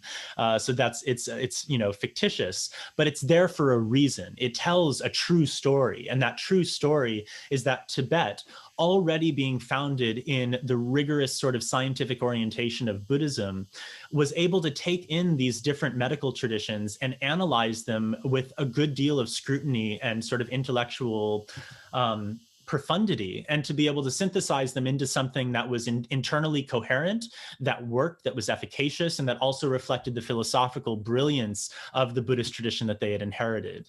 So that's sort of, I'm going to be doing a master's on this starting this fall, actually, because this for me is one of the most interesting things about Tibetan medicine, is the way that it arose and the way that it connects with so many other traditions, and the way that it really glorifies and almost sanctifies the act of intercultural, intertraditional communion and synthesis. Yeah, that's very interesting work indeed. And I look forward to perhaps having future episodes as your research progresses there in your master's at Goldsmiths. Yeah. So what are your particular specialties and interests? And I would also like to ask you a bit about astrology. And then I'd like to come to your book that you're writing on unseen beings. So it's so fascinating. But let's finish off for now anyway, the medical side of things. What are your particular interests and specialisms, given how broad the tradition actually is? Well, this may dovetail into the book actually quite well, because definitely the area of Tibetan medicine that I would find myself most academically interested in, and to a certain degree practically, but I'll, with a sort of asterisk, would be provocation. So provocation disorders, or dun in Tibetan, dunne. This is the Tibetan understanding of spirit-based illnesses, which is itself a reduction. And I will qualify that immediately by saying that it is disorders that are caused by outer agents, by agents that are outside of the body. It's basically Tibetan medicine classifies 4 sort of broad categories of disease. Or let's say there's 4 sort of proximal conditions that can give rise to a disordered state. There's fundamental causes, which are more philosophical and psychological in orientation. It's based in Buddhist ideas about the 3 fundamental kleshas, the afflictive mental states. But then the real conditions that give rise to disease, that cause you to become sick, are improper diet, improper behavior, season or time. So the seasons as they rotate, or the 24-hour clock, our relationship with the cycles of time around us. And the 4th element is provocation. That's the 4th condition that can give rise to disease states. This provocation is described in a couple of ways. We can think of them especially in 2 sort of broad categories. One is spirits, which is, I think, a very reductive and difficult term. It's a problematic term, and I'll talk about why in a minute. And the other is actually microorganisms, which are also understood in the Tibetan tradition, are also understood in early Buddhist teachings, even from the Pali canon. We have examples of the Buddha talking about these sinbu in Tibetan, which are, obviously the Pali is different, but these sinbu are these, microscopic little organisms, these very small organisms.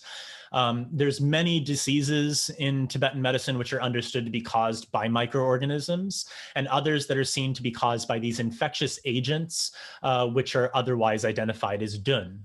They're identified as these sort of unseen provocative forces in the landscape. This has sometimes been misconstrued as being sort of strictly Tibetan psychiatry, and there are psychiatric and psychological elements to provocation studies. There are certain disorders which primarily manifest in our sort of, mental experience and our psychological continuum, but that's not what all of them are by any means. Many of the disorders that are presented in the Dunne Soa, in the sort of chapter or the chapters on provocation disorders, are very physiological. There's a lot of sort of cutaneous infections, which is actually something that we also find in the Western traditions, something that's believed to be caused by unseen beings connected with nature. There are, more sort of things like strokes and epilepsy are sometimes falling into this category. But then you also have more mental and psychiatric disordered states, things that we would identify with psychosis, but also things that we would identify probably more with demonic possession. This is actually something, that specific little, bit of provocation in the Tibetan tradition does come from India, from the study of the Bhuta, or these, sort of ghosts that cause different kinds of disorders. That really migrated to Tibet through this Jungpo chapter in the Dunne Soa. But there are other sections which are much less sort of straightforward. They don't seem to come directly from India. They seem to reflect either indigenous Tibetan ideas or something that really arose in Tibet as a part of this synthesis of many different cultural traditions. You can find certain elements, especially in, provocation sort of diagnosis, where you can find elements of Chinese, and Sino-Tibetan sorts of divinatory devices. You can find Indian ideas. You can find especially sort of the Buddhist, cosmological paradigm as being something that informs this. So there's a lot going into it. I think it's one of the most fascinating elements of Tibetan medicine. And I think it's actually really, really relevant today, in particular because of COVID-19. So according to Tibetan medicine, all infectious diseases, especially these sort of epidemic infections, which spread very easily and can cause quite a lot of devastation, these are believed to be caused fundamentally by unseen beings in our atmosphere or somewhere in our environment, oftentimes literally in the atmosphere above the earth. So there's conscious, sentient beings that are believed to inhabit all of these sorts of liminal spaces of the planet, at least, maybe a much broader cosmos, but at least within our little, ecosphere on the planet. Our sort of energetic ecosystem, if you will. There's many different forms of conscious sentient life, according to Buddhism. This is also something that's, seen in countless other traditions, often outside the purview of religion proper, and more something that's a part of the lived experience of the people in their own localities. Very frequently, these ideas transcend boundaries between religion or culture, nationality, language, and so on. They move with tremendous ease because they're more in the sort of space of lived experience than they are in the space of dogma. So within Tibetan medicine, it's understood that these beings can become disturbed, they can become provoked, they can be harmed through human activities. And these are usually things like environmental pollution, deforestation, cutting down trees, digging in the ground, mining for stone, polluting water, polluting the air, also committing social sort of taboos, social faux pas, doing something that somehow harms your society and your relationship with society. These are all considered to be conditioning factors for the arising of a provocation disorder, including infectious diseases. And this is actually quite in line with modern understandings of virology. They might take out the piece about understanding different life forms to be sentient, but that's something that actually my book is going to address quite full on. But they do address the fact that there's many different forms of, life, biological sorts of phenomena, biological organisms, which exist in the natural world.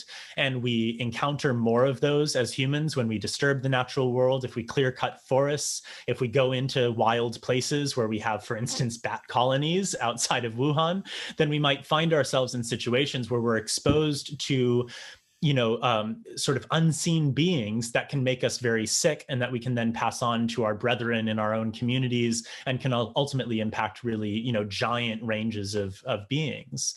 And that's exactly what's happened. That, these two stories are just two different sort of paradigms for understanding a very similar phenomenon. And ultimately, it hinges upon our relationship with the natural world. I think a really key difference between sort of the modern sort of, scientific overview of this and the Tibetan medical overview is that the modern scientific overview is dominated by facts and statistics and figures and a scientific description of what a microorganism like, the COVID-19 virus is. But we have no understanding of how to relate to it. There's no relational paradigm. There's no story surrounding it. There's no real deep sort of immediate understanding of how things like this can arise in the first place. Whereas the Tibetan medical understanding immediately can contextualize it. This is a disease that's connected in some way with some form of life that inhabits our environment, our ecosystem, that we've disturbed in some way, that we've provoked in some way. And because of our provocation as humans, that is how these diseases arise. That's how we then become exposed to something that we have no immunity to. So this is something that I'm really fascinated by. As far as clinical practice, I do really, I have a strong connection with mental health issues. And I'm also a strong believer in understanding these with a bit more nuance than either the modern biomedical pathologized paradigm. But then also, it's not that all mental illness is demonic possession. That's also entirely not the view of Tibetan medicine. It's a minority of mental health illnesses that would be caused by outer provocation. The vast majority of them are a part of our, psychophysiological loop, the way that our bodies and minds are fundamentally fundamentally entwined. And if we experience physiological unrest, that's usually going to manifest with some sort of psychological component, and vice versa. So that explains a lot of mental health issues, in addition to things like, societal trauma, these deep sorts of disordered states within our society, where we then have experiences of really widespread disenfranchisement and marginalization, systemic racism, systemic misogyny, and so on. And these also contribute to our experience of mental health issues and mental illness. But I think understanding the ecological component is also incredibly valuable. And in particular, the Tibetan sort of animistic view, the Tibetan animistic worldview, the way that they contextualize it within the Tibetan Buddhist and Tibetan medical paradigms is, I think, found phenomenally robust and sophisticated. I think it offers us a really rare opportunity to fully integrate traditional sciences with modern science in a way that can actually sort of birth a new philosophical paradigm that can hold all of these experiences and provide us with a sense of meaning. Yeah, that's very fascinating indeed to hear you discuss those things. And it should be mentioned that in addition to completing your medical training, just to contextualize your opinion, you've also been authorized by Dr. Nida, Chenagtsang, and several others to teach various aspects of Tibetan medicine and the associated Yutog-Nyingma tradition, as well as various different church lineages. So you're speaking here not only as a practitioner, but also as someone who's authorized to teach aspects, certain subjects of that broader tradition. Would that be fair to say? Yeah, I mean, I'm not a guru, and I don't want to be a guru. It's very much something that, part of the reason I wanted to go into medicine is because the role of the doctor is similar but different. It's more personalized, it's more scientific, in a certain sense, even in sort of just a traditional sense. And it allows you to go beyond certain boundaries and, sort of barriers that might otherwise be in the way as a guru. It also avoids all the problematic connotations of, taking people's spiritual well-being into my own hands. But, I really see my role as an educator and as, a practitioner. But I think as I move on in my life, as I progress in my life and sort of evolve, I'm much more drawn to research and to teaching than I am to something like clinical practice. And I think we need people to try to contextualize where we're at and where we could go, and to try to provide a somewhat broader picture of, sort of all of the possibilities that are in front of us at the moment, and also allow for the traditional sciences and these, incredible ancient lineages to speak for themselves. Obviously to try not to put too much of myself into what is a Tibetan tradition, but then also to honor my own experience as a millennial in the 21st century on the verge of, ecological collapse, living as a queer man, and living in a sort of societal experience that is unique. And I think the syncretic sort of nature of that is also something that is valuable. So yeah, that's sort of my approach moving forward, I suppose. But I was under the impression from your bio that you were authorized to teach medicine, astrology, and meditation, for instance, by Chenagtsang, and he's a representative of that tradition, trained in its classical means. So that what I'm tempted to do by bringing that up isn't to position you as a guru exactly. It's to contextualize the recognition that representatives of the tradition have for your expertise about the tradition. Right. Yeah, and I feel I'm incredibly grateful that Dr. Nida has sort of expressed that kind of confidence in me, and I think it has arisen out of just a lot of conversations, a lot of discussion.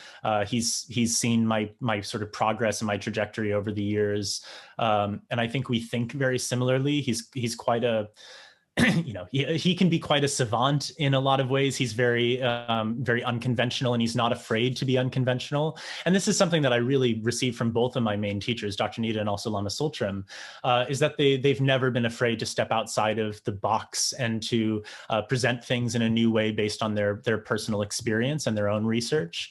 And I think that this is ingrained into the Tibetan tradition, but especially the Tibetan medical tradition. You can look at Yutok as being an example of this, but you can also look at Dzorkar Lodra Gelpo, you can look at, Desi Sangye Gyatso, you can look at a lot of these great masters, even, Khenpo Chögyud Senam Rinpoche in the last century, that expressed a certain degree of pliability and flexibility in their minds, an ability to look at things in a new way and to be able to assert that as something that deserves attention. Yutok did that by framing his original work as the words of the Buddha, and it was effective, and it allowed Tibetan medicine in this form to persist for 800 years. But we all have different approaches with it. My role, definitely, I there's things that I am very passionate about, and I'm grateful to have the opportunity to be able to teach on those. And definitely it's going to be a lifelong process of refining my own understanding and deepening my own understanding to then hopefully be able to share it in such a way that it can really speak to other people who maybe don't have that sort of, obsession with the Tibetan tradition.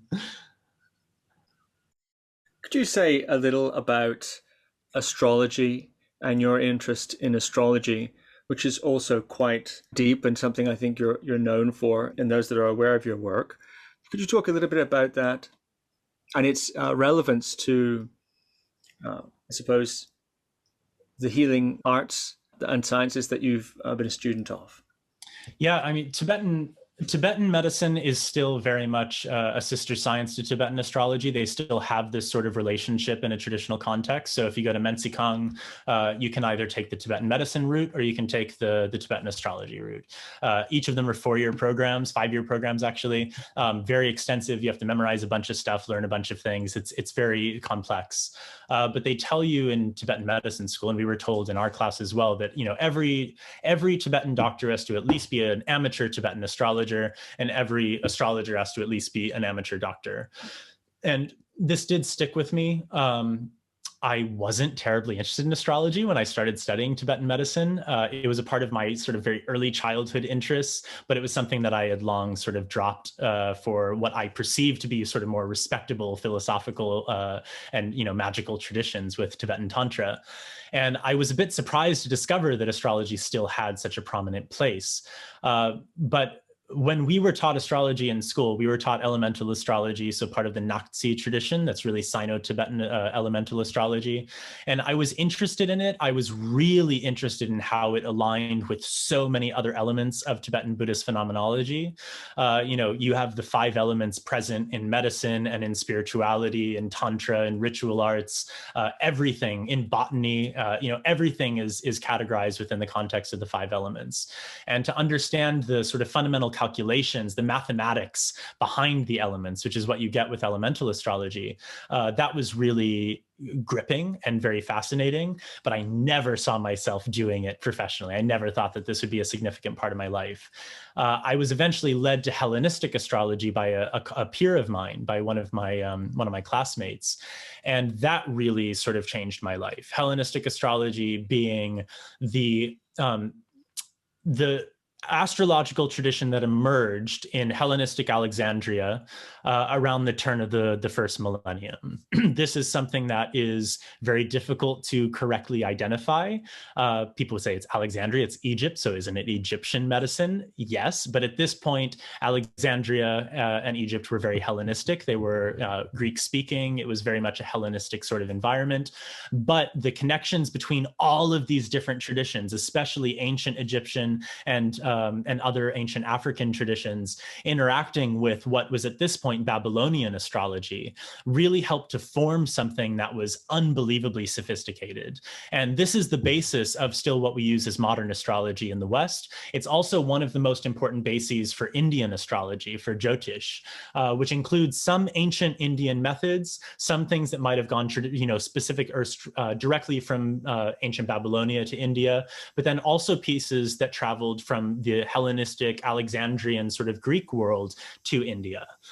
So for this reason, even Tibetan astrology, which is sort of, let's say, a third Chinese, a third Indian, and a third Tibetan, it's not as straightforward as that, but it contains pieces from all of those traditions, also contains elements of this Hellenistic tradition.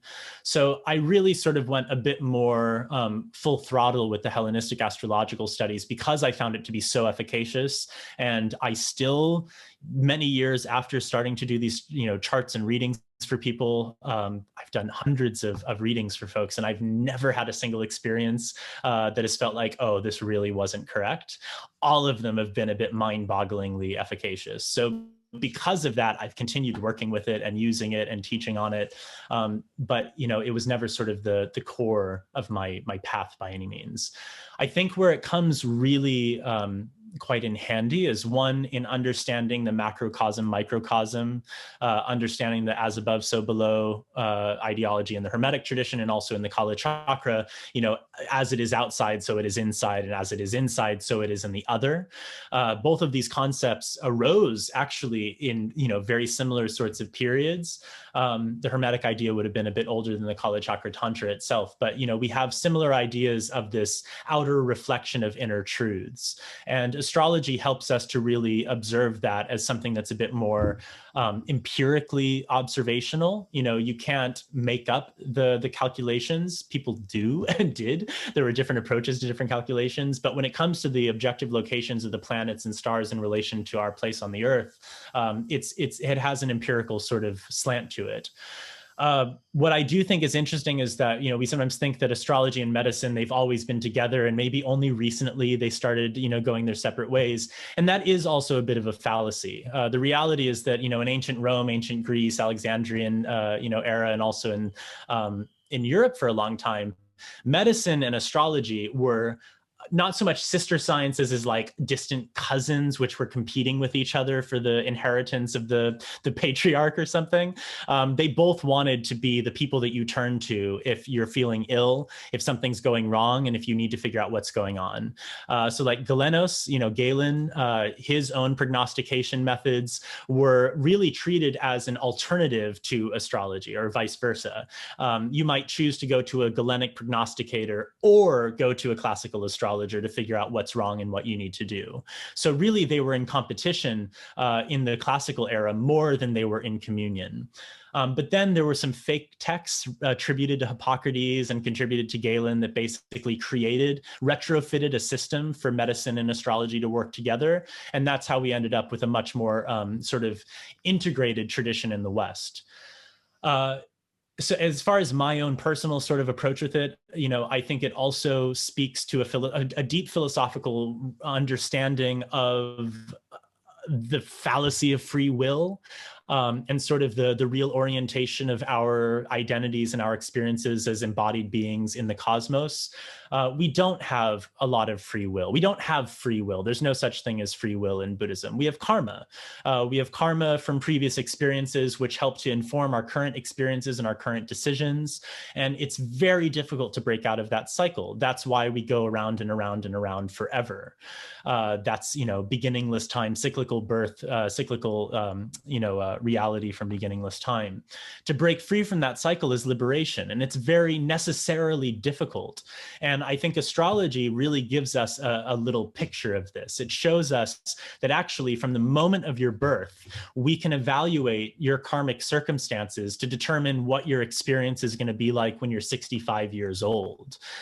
Because you can do that based on a single snapshot of the sky at the moment of birth, indicates that your karma is more or less sort of predetermined by previous experiences. And you can look at it as a sort of map of what you're going to go through. Of course, you can attain liberation in that. You can attain enlightenment and you can transcend that process, but it requires almost going against the grain. It's literally, the image of the Buddha watching putting the bowl in the river and it goes upstream. You're literally going against the grain. You're reversing our basic existential sort of orientation to be self-serving and to be egocentric. It's also going against a biological impetus, potentially an evolutionary impetus, to just do the things that our sort of instincts are telling us we should do. And instead, it forces us to take a more altruistic point of view. It forces us to break free from the egocentricity and actually become driven by compassion and love. And accessing that place of love, dropping down into the heart and sort of almost like turning around our view, turning away from self-centeredness to other-centeredness. That is the path of transcending our karma. That really is the way out of the cyclical nature of things. So for me, astrology is a way of looking at our karma, becoming really realistic about what our circumstances are in this life, and then finding, expedient methods to be able to get out of that based on, your sort of basic orientation. That's very interesting indeed. You were telling me that particularly during the lockdown, where seeing patients in person has been difficult, you've been doing an enormous amount of astrological readings for people. That's, I suppose people can contact you for that sort of thing at Shimala. Yes, they can. I'm sort of taking a bit of a break from it. And there's a part of me that feels like maybe, this is going to be the big push that then allows me to sort of put this part of my life to rest for a bit. I think especially as I transition into a bit more sort of full-time research and writing in particular, I want to do a little bit less of that because it's a lot of work. I spend 2 to 3 hours with a client and I spend an hour or two preparing before meeting with them. And it's quite an investment emotionally and intellectually and even, sort of energetically. So it's not something I'm going to do forever at all. But I've had enough experiences with it so far that have really convinced me that this is something that deserves a degree of attention. And I want that to be sort of the way that it manifests for me. It's interesting because so many mysteries surrounding the development of medicine and the transmission of medical knowledge and even sort of scientific knowledge over time has been surrounding the transmission of astrological knowledge. Medicine and astrology traveled quite broadly. There's a reason that almost any Eurasian culture, you'll find, or in a lot of Eurasian cultures, you'll find a 7-day week, and that 7-day week is broken into planetary rulerships for each day. Those planetary rulerships are the same in most cultures: Indian, Tibetan culture, Western culture, Western culture. What the fuck is that? Sorry, different European cultures. We all use basically the same framework, and there's a reason for that. This information traveled everywhere, and it proved to be very efficacious for people, which is why folks latched onto it. And there's unfortunately been centuries in Western scholarship, global scholarship, where scholars and academics have been afraid of studying astrology. There's a fear of being, I don't remember who said this, but quote unquote from someone, infused with the same lunacy that they study, or tinctured with the same lunacy that they study. So for a scholar to be really interested in the transmission of astrological knowledge over the centuries, there's a fear that they might then be deemed to be a bit crazy because they believe in astrology. And for this reason, a lot of people have shied away from that sort of academic field. You find a lot more people who might study Hippocratic medicine or Galenic medicine or and so on, because it's a little more respectable, even though modern biomedicine still looks at it and says, oh, it's all a fallacy. So it's a complex thing. We have to really be conscientious of our own current cultural biases if we ever want to be able to look at traditional sciences with any degree of rigor and rationality. Rationality as a whole looks very different based on cultural context. What we in the 21st century consider to be rational is very different from what Yutok would have considered to be rational. So to look at something like a ritual used to dispel a Lu provocation, which is causing some sort of infectious skin irritation on your body, it might seem irrational and crazy, but within the internal dynamism and sort of logic of the system, it's entirely rational. It's not supernatural. It's not paranormal. It is natural and normal. It just has to be understood with a slightly different sort of paradigm. It's the same way that like today, if you see a shining orb in the sky, if you saw a glowing, maybe pale red orb floating in the air, and, maybe another one joins it and they come together and they have a little dance and then they disappear. What are most modern people going to say? Immediately, it's an extraterrestrial. It's a human-like being from another planet who has come here because we're so damn interesting as Homo sapiens, and they're here to communicate with us, maybe to take over us, maybe to eat us, maybe to imprison us, but it's all about anthropomorphic beings interacting with Homo sapiens. That's the only way that we can categorize this in a rational narrative. But if you go back a few hundred years, it's very different. You might have had, maybe it's ghosts, or maybe it's witches that are summoning demons. If you go back a few more hundred years, maybe in like the Anglo-Saxon era in England, and even a few centuries thereafter, it might have been elves. If you go back to Brythonic era, then it might have been the fair folk. It might be the hidden folk. There's many different ways that we've related to unseen beings over time and unfamiliar life.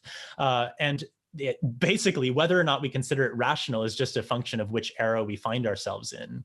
I think it's very likely that a couple hundred years from now, we'll look back on the people who thought that every light appearing in the sky is a planet and think that's obviously anthropocentric. It's very sort of silly, and just our tiny little 21st century minds who couldn't grapple with the reality of what we were dealing with.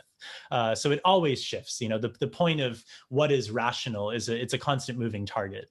Of course, from an intellectual level, it's a terribly fascinating subject, and also in areas like astrology and in provocations and so on, we see these sorts of considerations having a practical, if you want, real life application. And that's a very interesting area of study. Have you yourself,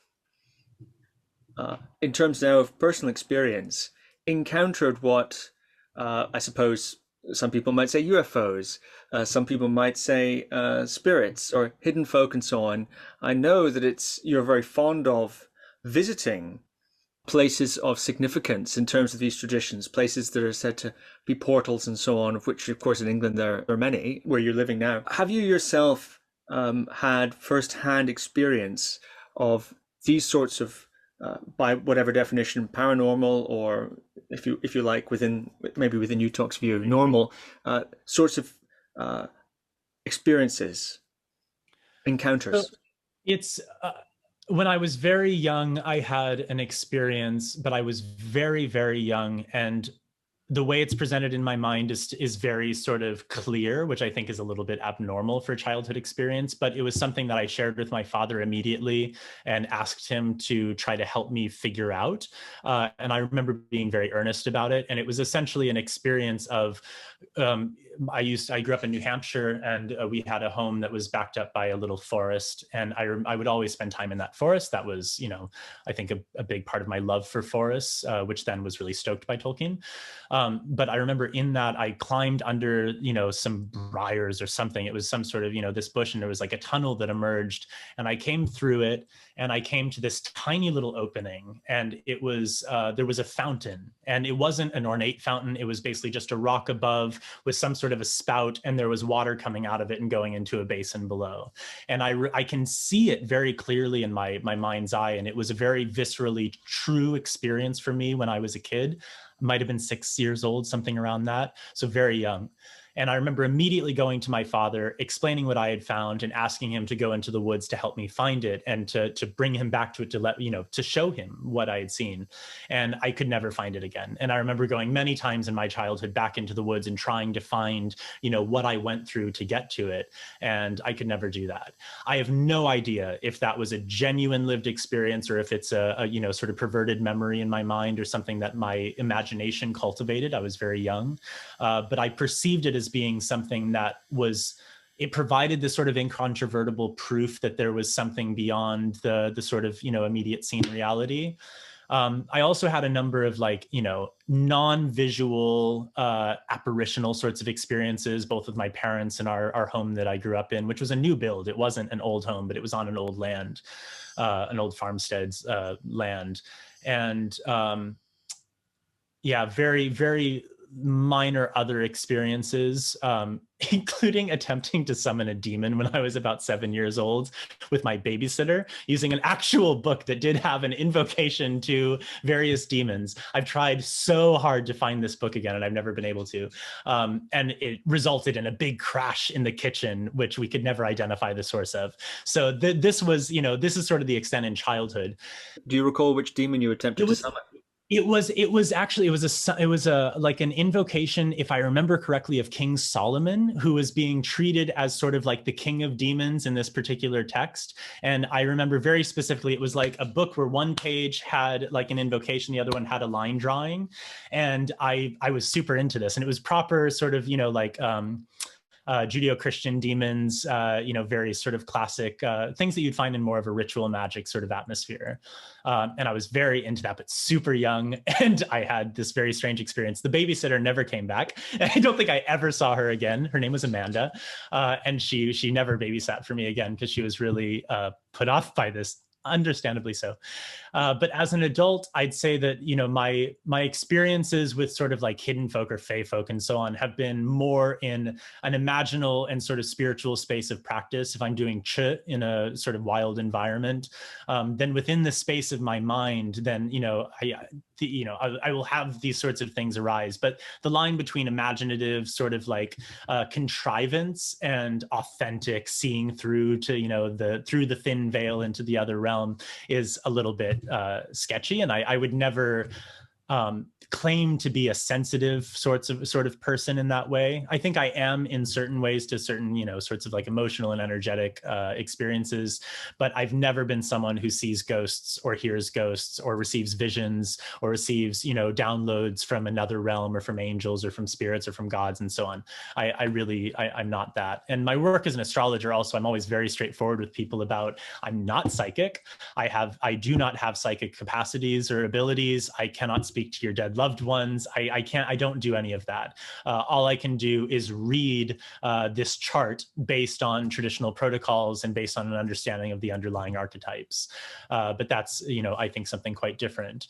I always try, as hard as I can to make some sort of contact, but also being cognizant of the fact that contact probably isn't going to look like, oh, and here's here's a fairy coming into my point of view, and here's me having a conversation with him or her. It's probably a little bit different. And I think for me, it's just not, it hasn't been a prominent part of my experience. Have you ever attempted by means, sort of one of the traditional Buddhist means of contacting these sorts of realms, have you ever attempted to access them via states of high concentration, deep states of jhanic absorption, higher end of the elephant path and so on? Sometimes those are said to be, in terms of Buddhist magic, if we can use that term, a term that Sam Van Schaik recently, his recent book about. Have you ever attempted to use high states of concentration? We also see, I think, techniques of that nature in texts such as the Visuddhimagga and other texts along those lines. And I think also in certain Western occult traditions, the idea of achieving high states of concentration as a prerequisite, as opposed to, of course, simply fulfilling the ritual, it needs to be met with some sort of intent, as the Western occultists might say, or some sort of samadhi as a Buddhist, in a Buddhist context. Have you ever attempted to do that, to get real deep in concentration, and then, seeing as it's something you've experimented with? Yeah, absolutely. And it's resulted in meditative experiences, but, I've never made the jump from having an experience to then asserting that my experience must be a reflection of absolute sort of, physical reality.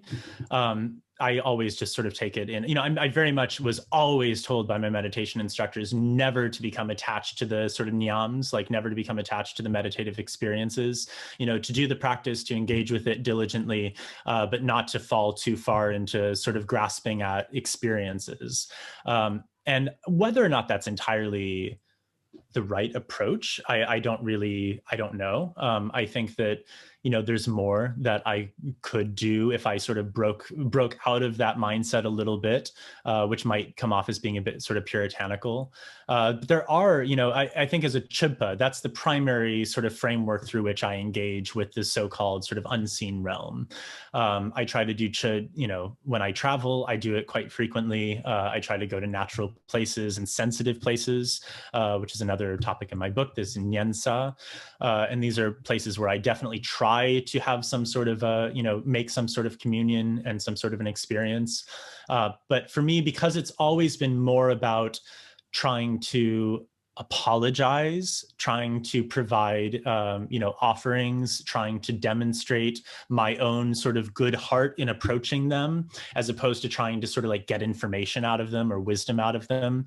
I think my relationship with it has always been a little bit different from what you would find in like the Western occult traditions. There's a modern movement of, sort of speaking to what I was just talking about with extraterrestrials, really understanding that extraterrestrial experiences, UFO experiences, are actually terrestrial. They take place usually within our atmosphere. Therefore, they are necessarily of the Earth and not something that we know is from outside of the Earth. And in order to communicate with them, you use exactly this method, trying to attain sort of high states of consciousness through intense meditative absorption. Obviously, a bit more difficult for someone who has no background in shamatha or vipassana or mindfulness meditation of any form to try to just do it. I do think there's a lot of merit in attempting that. But I'm not someone who has ever had a really stark sort of direct physical, visual experience of seeing an unseen being. Another route widely used in many cultures, I think, is the use of psychoactive substances.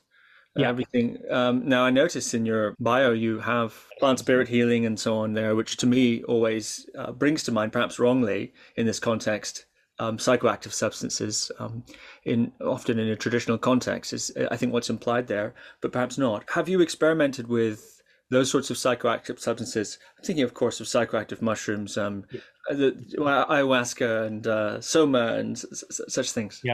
Yeah, and I just listened to your talk with Ian Baker also, his Heart of the World was also one of those books, one of those super formative books that made me just like balls to the walls about Shriyana. I was really, it was incredibly inspiring. And I think that also awoke in me a sense of wanderlust that has manifested, quite strongly in my adult life.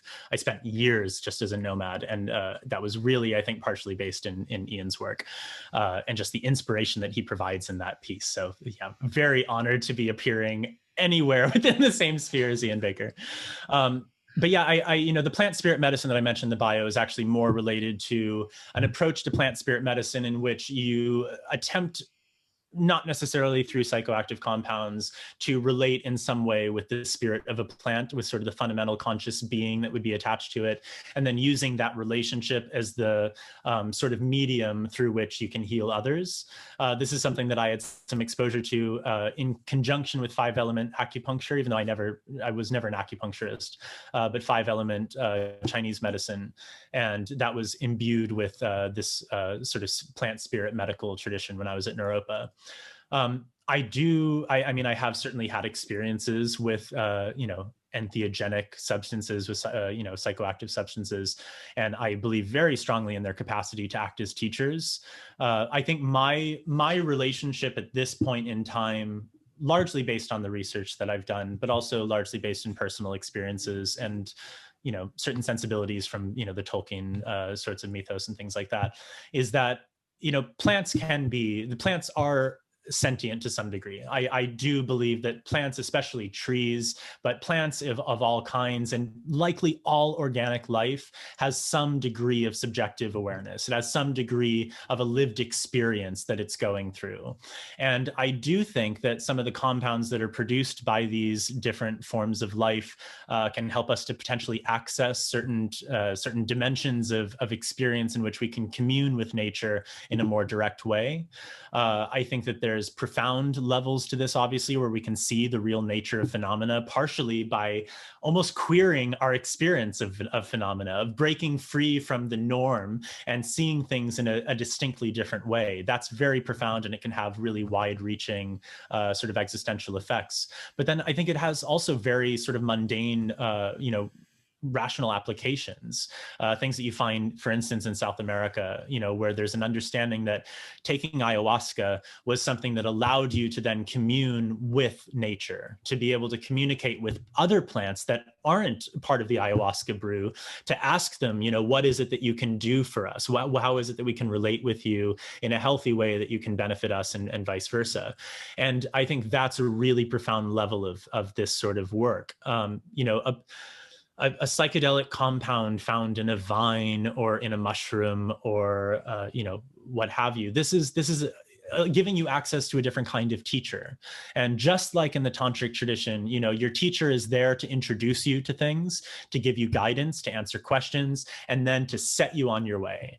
And we don't have this as cleanly in the Tibetan tradition, where you have a little bit more of these like institutional structures that are formed around the teacher, and you basically are always in their purview. And then you have to be really careful about what you do and what you say and how you act. In Indian Tantra, non-Buddhist Indian Tantra, it's obviously a bit different, as we could see also with Ian's talk and his own experience with the Kala Tantra, is that there's much more of a sense of like initiation, get you to the experience level, break down some of your conditioning and give you the pieces, the tools to be able to do the work yourself. And then there you go out there. I sometimes actually describe this as like the Gandalf effect, because if you look both in The Hobbit and in The Lord of the Rings, Gandalf is a guide, never leads the protagonist to the end. He doesn't do that. He guides them to a certain point. He takes Bilbo and the dwarves to Mirkwood, and then he leaves. He takes Frodo as far as Khazad-dûm, and then he falls, and he lets them do the rest of their work. He gives them the essential pieces. He gives them the information and the philosophical sort of overview and the ethic of it, but then he allows them to do their work independently. And I think that this is a bit closer to the real role of the guru. But this is also the role of the plant guru. This is also the role of the mushroom gurus. You can't rely on them to give you liberation any more than you can rely on your guru to give you liberation. They can't hold your hand and walk you through the whole process. They can provide you with the tools and information necessary to do it on your own, but then you need to sustain it through your own experience. So I really, I consider a mushroom trip to be rather analogous to getting an empowerment, from a Lama that you may never have a conversation with. You may never have a long-term sort of relationship where they tell you what practices to do and so on. But you have this pointing out instruction. You have this guided meditation that's being guided by some sort of an intelligent force, an intelligent form of conscious life that has something to share, has something to show you. And in doing that, you're able to potentially transcend your own experience. And at least it'll give you a new frame on reality. Amazing. Very interesting indeed. Okay, Tolkien. And then I think from there into your book about unseen beings that you're working on at this moment. At the beginning of our discussion, you talked about the profound influence that reading Tolkien had on you at a particularly difficult time in your life, and it actually became very fundamental to your worldview. And several times then subsequently throughout our conversation, you've referred to Tolkien in passing. And as you also mentioned, many people are aware, of course, of the Lord of the Rings and Hobbit films and are aware of the books. Some have read them as a work of entertainment or fiction. But your relationship to them seems to go far deeper, which is something you're not alone in. I'm curious if you could expand on your appreciation of Tolkien, who he was, why you're so impressed by him, what he was doing, and why that resonates so deeply with you. And also, what might the casual reader of The Lord of the Rings, The Hobbit, and so on, I think maybe Silmarillion is not casual, maybe, but what might they glean from the sort of perspective you might be able to provide? Yeah, so Tolkien, for those that don't sort of know who he was, so he was an English author, Oxford scholar, born in 1892, and he was born in South Africa, but his father died very early on in his life, and he and his mother and brother ended up moving to England, which is where their families were all from, and he grew up, his mother died when he was fairly young as well, and he was put into sort of foster care with a priest. And his mother was very Catholic, and she was a convert to Catholicism, so it was very personal and important to her, and also became very important to him. But his experience, he was a genius. Almost certainly, he was a savant. He may have been on the spectrum to a certain degree. At least he was on the sort of gifted spectrum, where he had a sort of a mental capacity and intellectual power that was very unusual.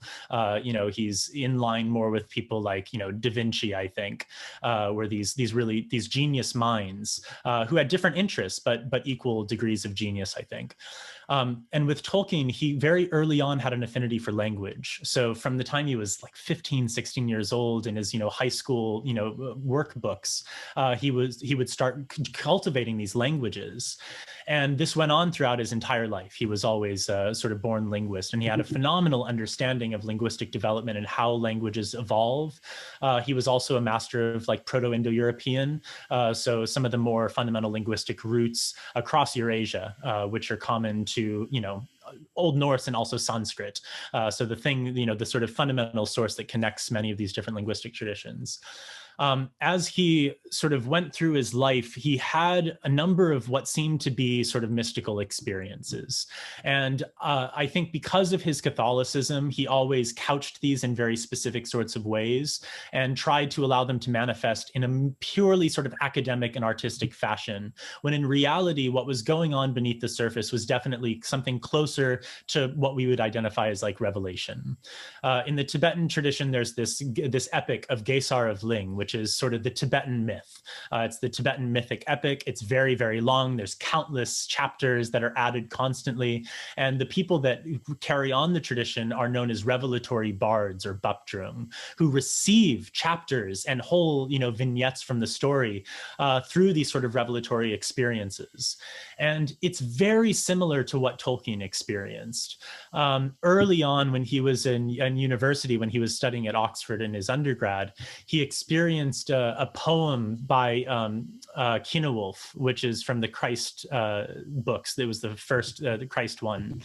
And it had this line, it's Eala earendil engle beorhast often, I wrote this down. Ofer Midengard monum sended, which means hail Earendil, brightest of angels, sent to Middle Earth for the sake of man, essentially. And this line blew open his reality. He heard this just in an undergraduate, Old English class, and it really blew him open. And he heard this word Earendil in particular, and he felt like this was something that needed to be opened and unpacked, that it held a lot more beneath the surface. And by opening up that line, he created this story, which was called Errantry. It was a poem, which eventually became the story of Earendil the Mariner, which was a key sort of story in the first age of Middle Earth. That's told in the Silmarillion and in some of his other sort of more, esoteric pieces, I suppose. And this started really his Middle Earth period. And throughout the entire remainder of his life, he was working on materials that were, really arising out of this paradigm. He only ever published The Hobbit, The Lord of the Rings, and some other essays on an academic side. He never published his more deep sort of fundamental mythology, but he talks about it a lot. And he's one of the few writers of his caliber where we have a vast amount of information and written record of his thought process during the time. He never threw away old drafts of his work. So his son was able to compile everything and piece together what he was thinking. And what he was doing was reassembling Anglo-Saxon mythology. This was really his goal. He identified, he was an Anglo-Saxon scholar. He was one of the most preeminent scholars of Old English of his era, which is why he contributed to like the Oxford English Dictionary. He created a Middle English dictionary, which was very popular. He was a master of Old and Middle English.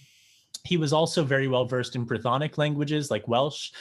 He understood a bit of Finnish. He knew Old Norse. He spoke, a slew of other languages and was incredibly well versed in this. But he also studied these mythic traditions. He studied, for instance, the prose and the poetic Edda. He was really interested in the prose Edda. There are chapters present which we don't have original poetic Edda equivalents to. There's sections of the Poetic Edda which are completely missing. And what Tolkien did was he took the prose Edda and he retrofitted original poetic verse and like original skaldic sort of verse, and he created Poetic Edda versions of what was then present in later early medieval works. Unbelievable. He did the same thing with like the Kalevala. He wrote the story of Kullervo and adapted from the Finnish Kalevala epic. He did this with Beowulf. He has did a translation of Beowulf and a commentary on it. He was incredibly well versed in these mythic traditions, but he also knew that a lot was missing. He knew that, for instance, Anglo-Saxon mythology was largely sort of wiped away during the Christianization, which is also unfortunately when the Anglo-Saxon culture cultivated writing. So we don't have, or cultivated, sort of the written records. So we don't have a lot of written records of Anglo-Saxon beliefs. We just know what was then sort of posthumously described by Christian Anglo-Saxons and by other visitors to Anglo-Saxon cultures, but it doesn't give you the full story.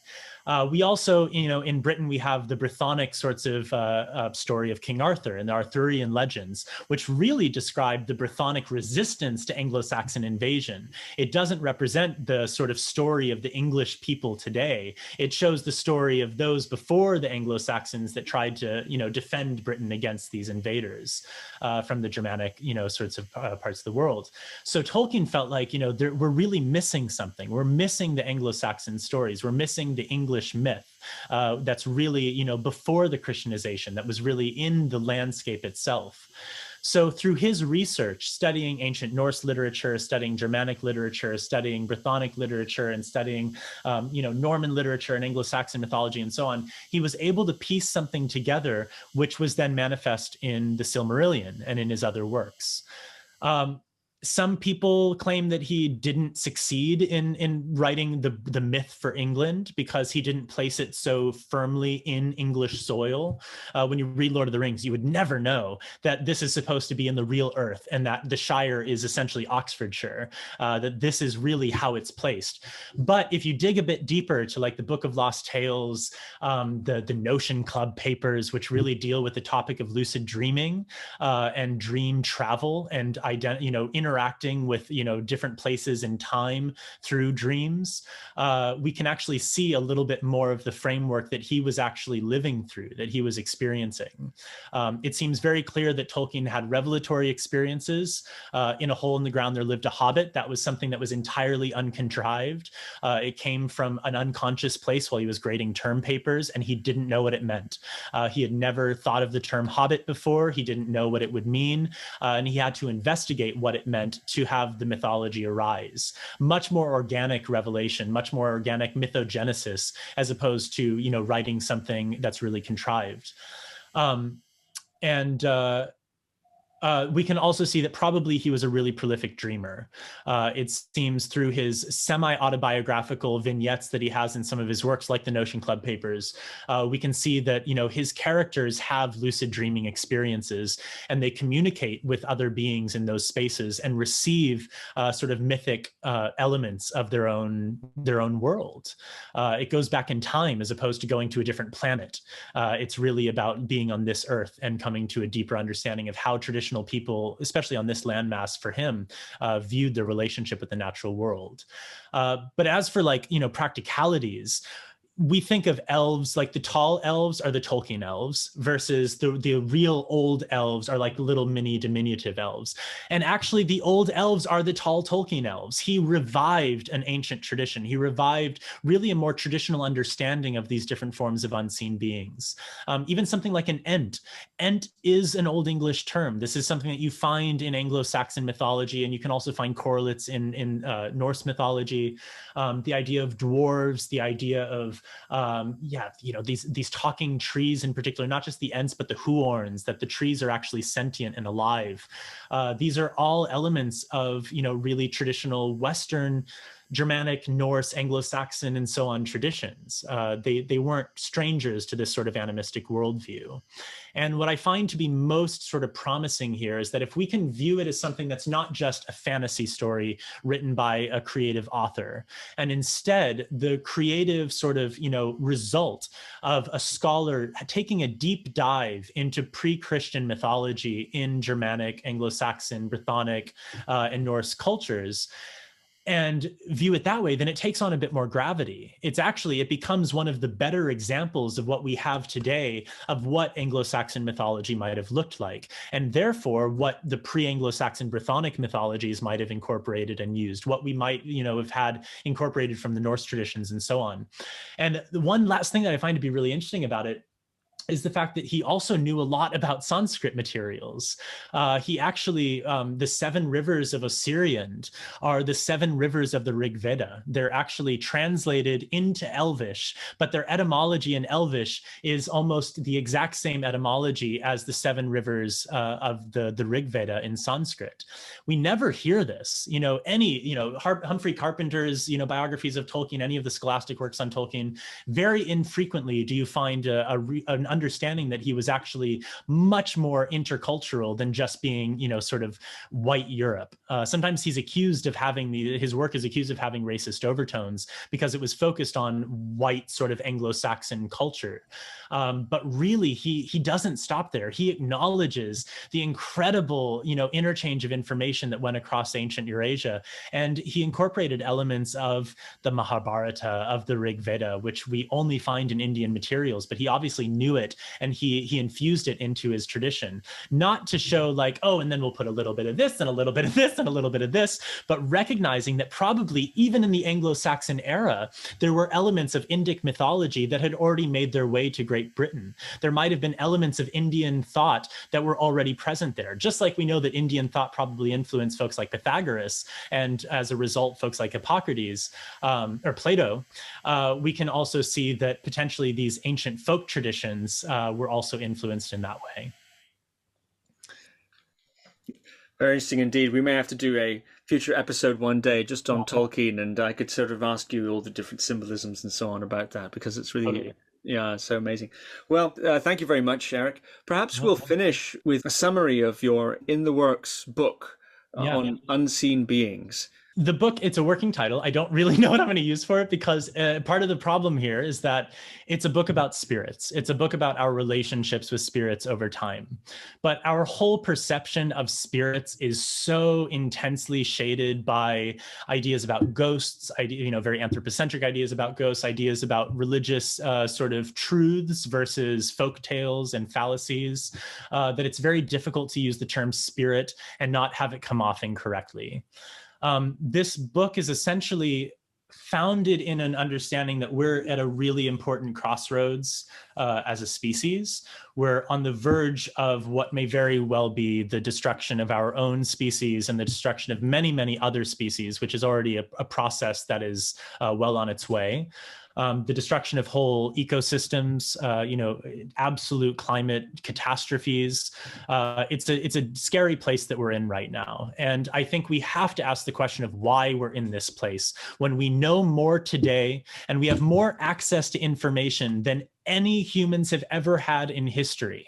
We have access to virtually anything that you could ever want to know. More data, more scientific understanding, more mathematical analysis than we've ever had.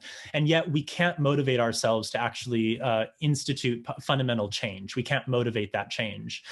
I think the reason for that is that we haven't gotten to the level of myth. We haven't gotten down to that level of story of how we fit into the broader paradigm of our sort of, global ecology. This was something that ancient peoples were very adept at.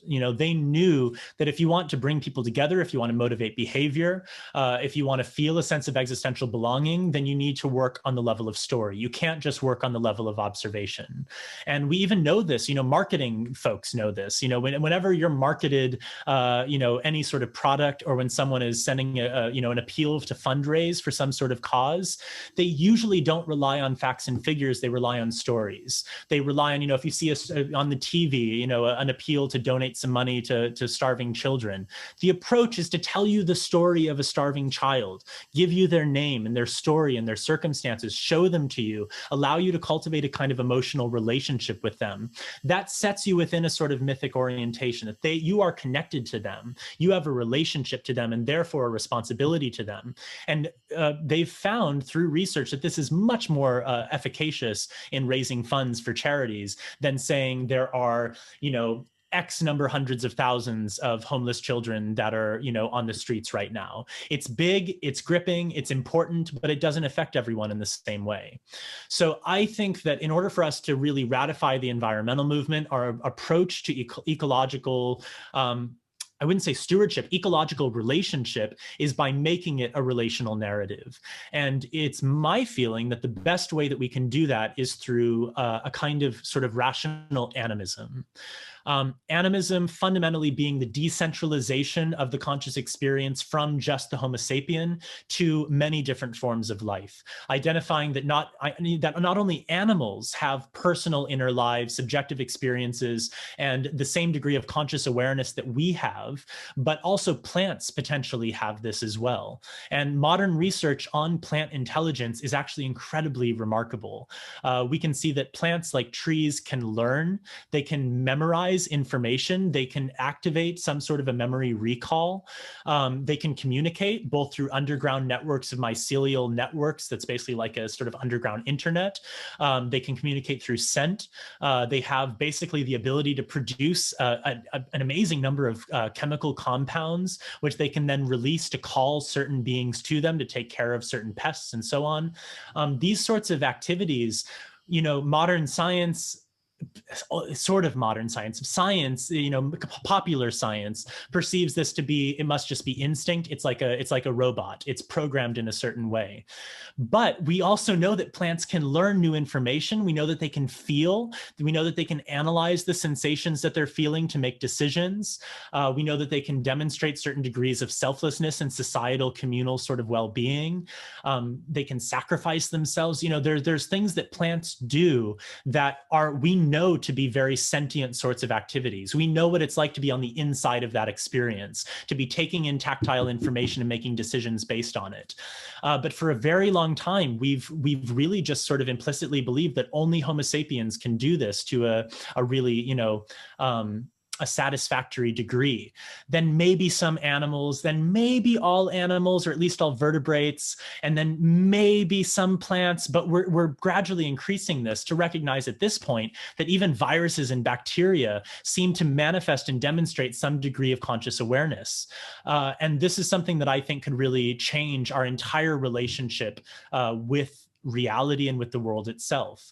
If saving the Amazon stops being about, well, if the Amazon goes away, then the Earth's lungs will make it so that we don't have enough oxygen as humans, and then we're going to suffer the consequences.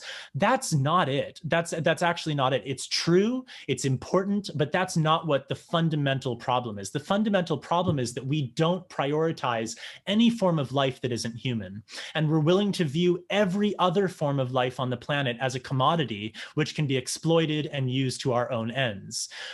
Mowing down the Amazon is much more than just the effect that it's going to have on humans down the road, or even indigenous people, humans that are inhabiting those places. We think, oh, we can just move them. If you're on an island nation, you can just move to an inland place where it's not going to be underwater, and then problem solved. But we don't recognize the ecological, the ethical implications of destroying sentient lives, real beings that have some sort of an internal life and an awareness of what's happening to them. We don't consider that. We don't consider those implications. And I think that that's part of the fundamental problem. So my book is essentially looking at animism as something that's very rational. Like I was talking about earlier with unseen beings being the agents for disease. If we can consider the fact that viruses might have some rudimentary form of conscious experience, then our relationship with them necessarily needs to be a bit different. Instead of just focusing on, oh, well, we're going to get viruses, so we just need to attack them as they come, and instead realize that actually the viruses that impact us negatively, they come from natural wild places that have their own internal ecology, and disturbing them is going to make us really vulnerable to them because we're not a part of their ecosystem. Those viruses haven't allowed us into their family. They don't harm the bats they infect because the bats are a part of their ecosystem. Viruses, as a rule, do not destroy their own natural environments. They only destroy outer predatory threats that they perceive as being a threat to their environment, a threat to their source of nourishment as well. So that's why we get these sorts of issues. And they come, I think, from a lack of a relational paradigm. So this book is really attempting to take specifically Tibetan animism, which doesn't imply nature worship. It doesn't imply a soul. It doesn't imply anything overtly special about these other forms of life, except the fact that they're just like us. And they're beings that we can be reborn into. They can be reborn into us. They're no different from us on a fundamental level. They're just other sentient beings with some good qualities, some bad qualities, who are generally motivated by their own self-interest and who are fundamentally trying their best. So that's one of the sort of fundamental ethics of this work, is trying to get people to perceive nature as alive. It's about the subjectification of nature, viewing nature as not just an archetype, not just a resource, but as a collection, a community, a vast global community of many different forms of life that need to maintain healthy relationships with one another. And in doing that, we can establish a mythic underpinning for environmental change and for really, taking it seriously and working towards coming into healthy relationship with the planet. There is also a level to this of the paranormal and supernatural. And I do talk about this trajectory over time from having beings like elves and fairies and even jinn in the Arabic tradition, which are these sort of morally ambiguous beings, very similar to humans. They're sometimes good, sometimes bad. You want to be on their good side, but you're not going to worship them. They're not going to save you from reality, but they are other beings that you can have relationships with and that you should have healthy relationships with. So that's what it originated with. And then we have the stratification, and then we have the polar division between divine good and infernal evil. And then we have the witches and the subjectification, or the oppression of the feminine, and the feminine being this perverse form of dealing with nature and infernal, hellish sorts of demons. And then we have, the ghosts, and then we have extraterrestrials. But all of these things share the common feature of it's how humans relate with life that isn't familiar. And that teaches us a lot about ourselves. It teaches us a lot about the mythic paradigms that we hold to be true. And it will have really vast ramifications for the future of our species and countless other species on this planet. Well, that sounds like a totally fascinating work. And Erik, where can people find out more about you and stay up to date with your research and activities as they're developing? They can go on srimala.com, where I do have a mailing list, which is very infrequently used, so you don't have to worry about being spammed. I will just send you important things. I'm trying to get better about mailings, but I just haven't really been. Otherwise, I'm also on Instagram and Facebook, and people can find me on there. Erik Jampa on Instagram. I probably use that the most as far as social media is concerned. And then I'm not sure when the book will be published, but hopefully next year. And there will be more stuff coming out.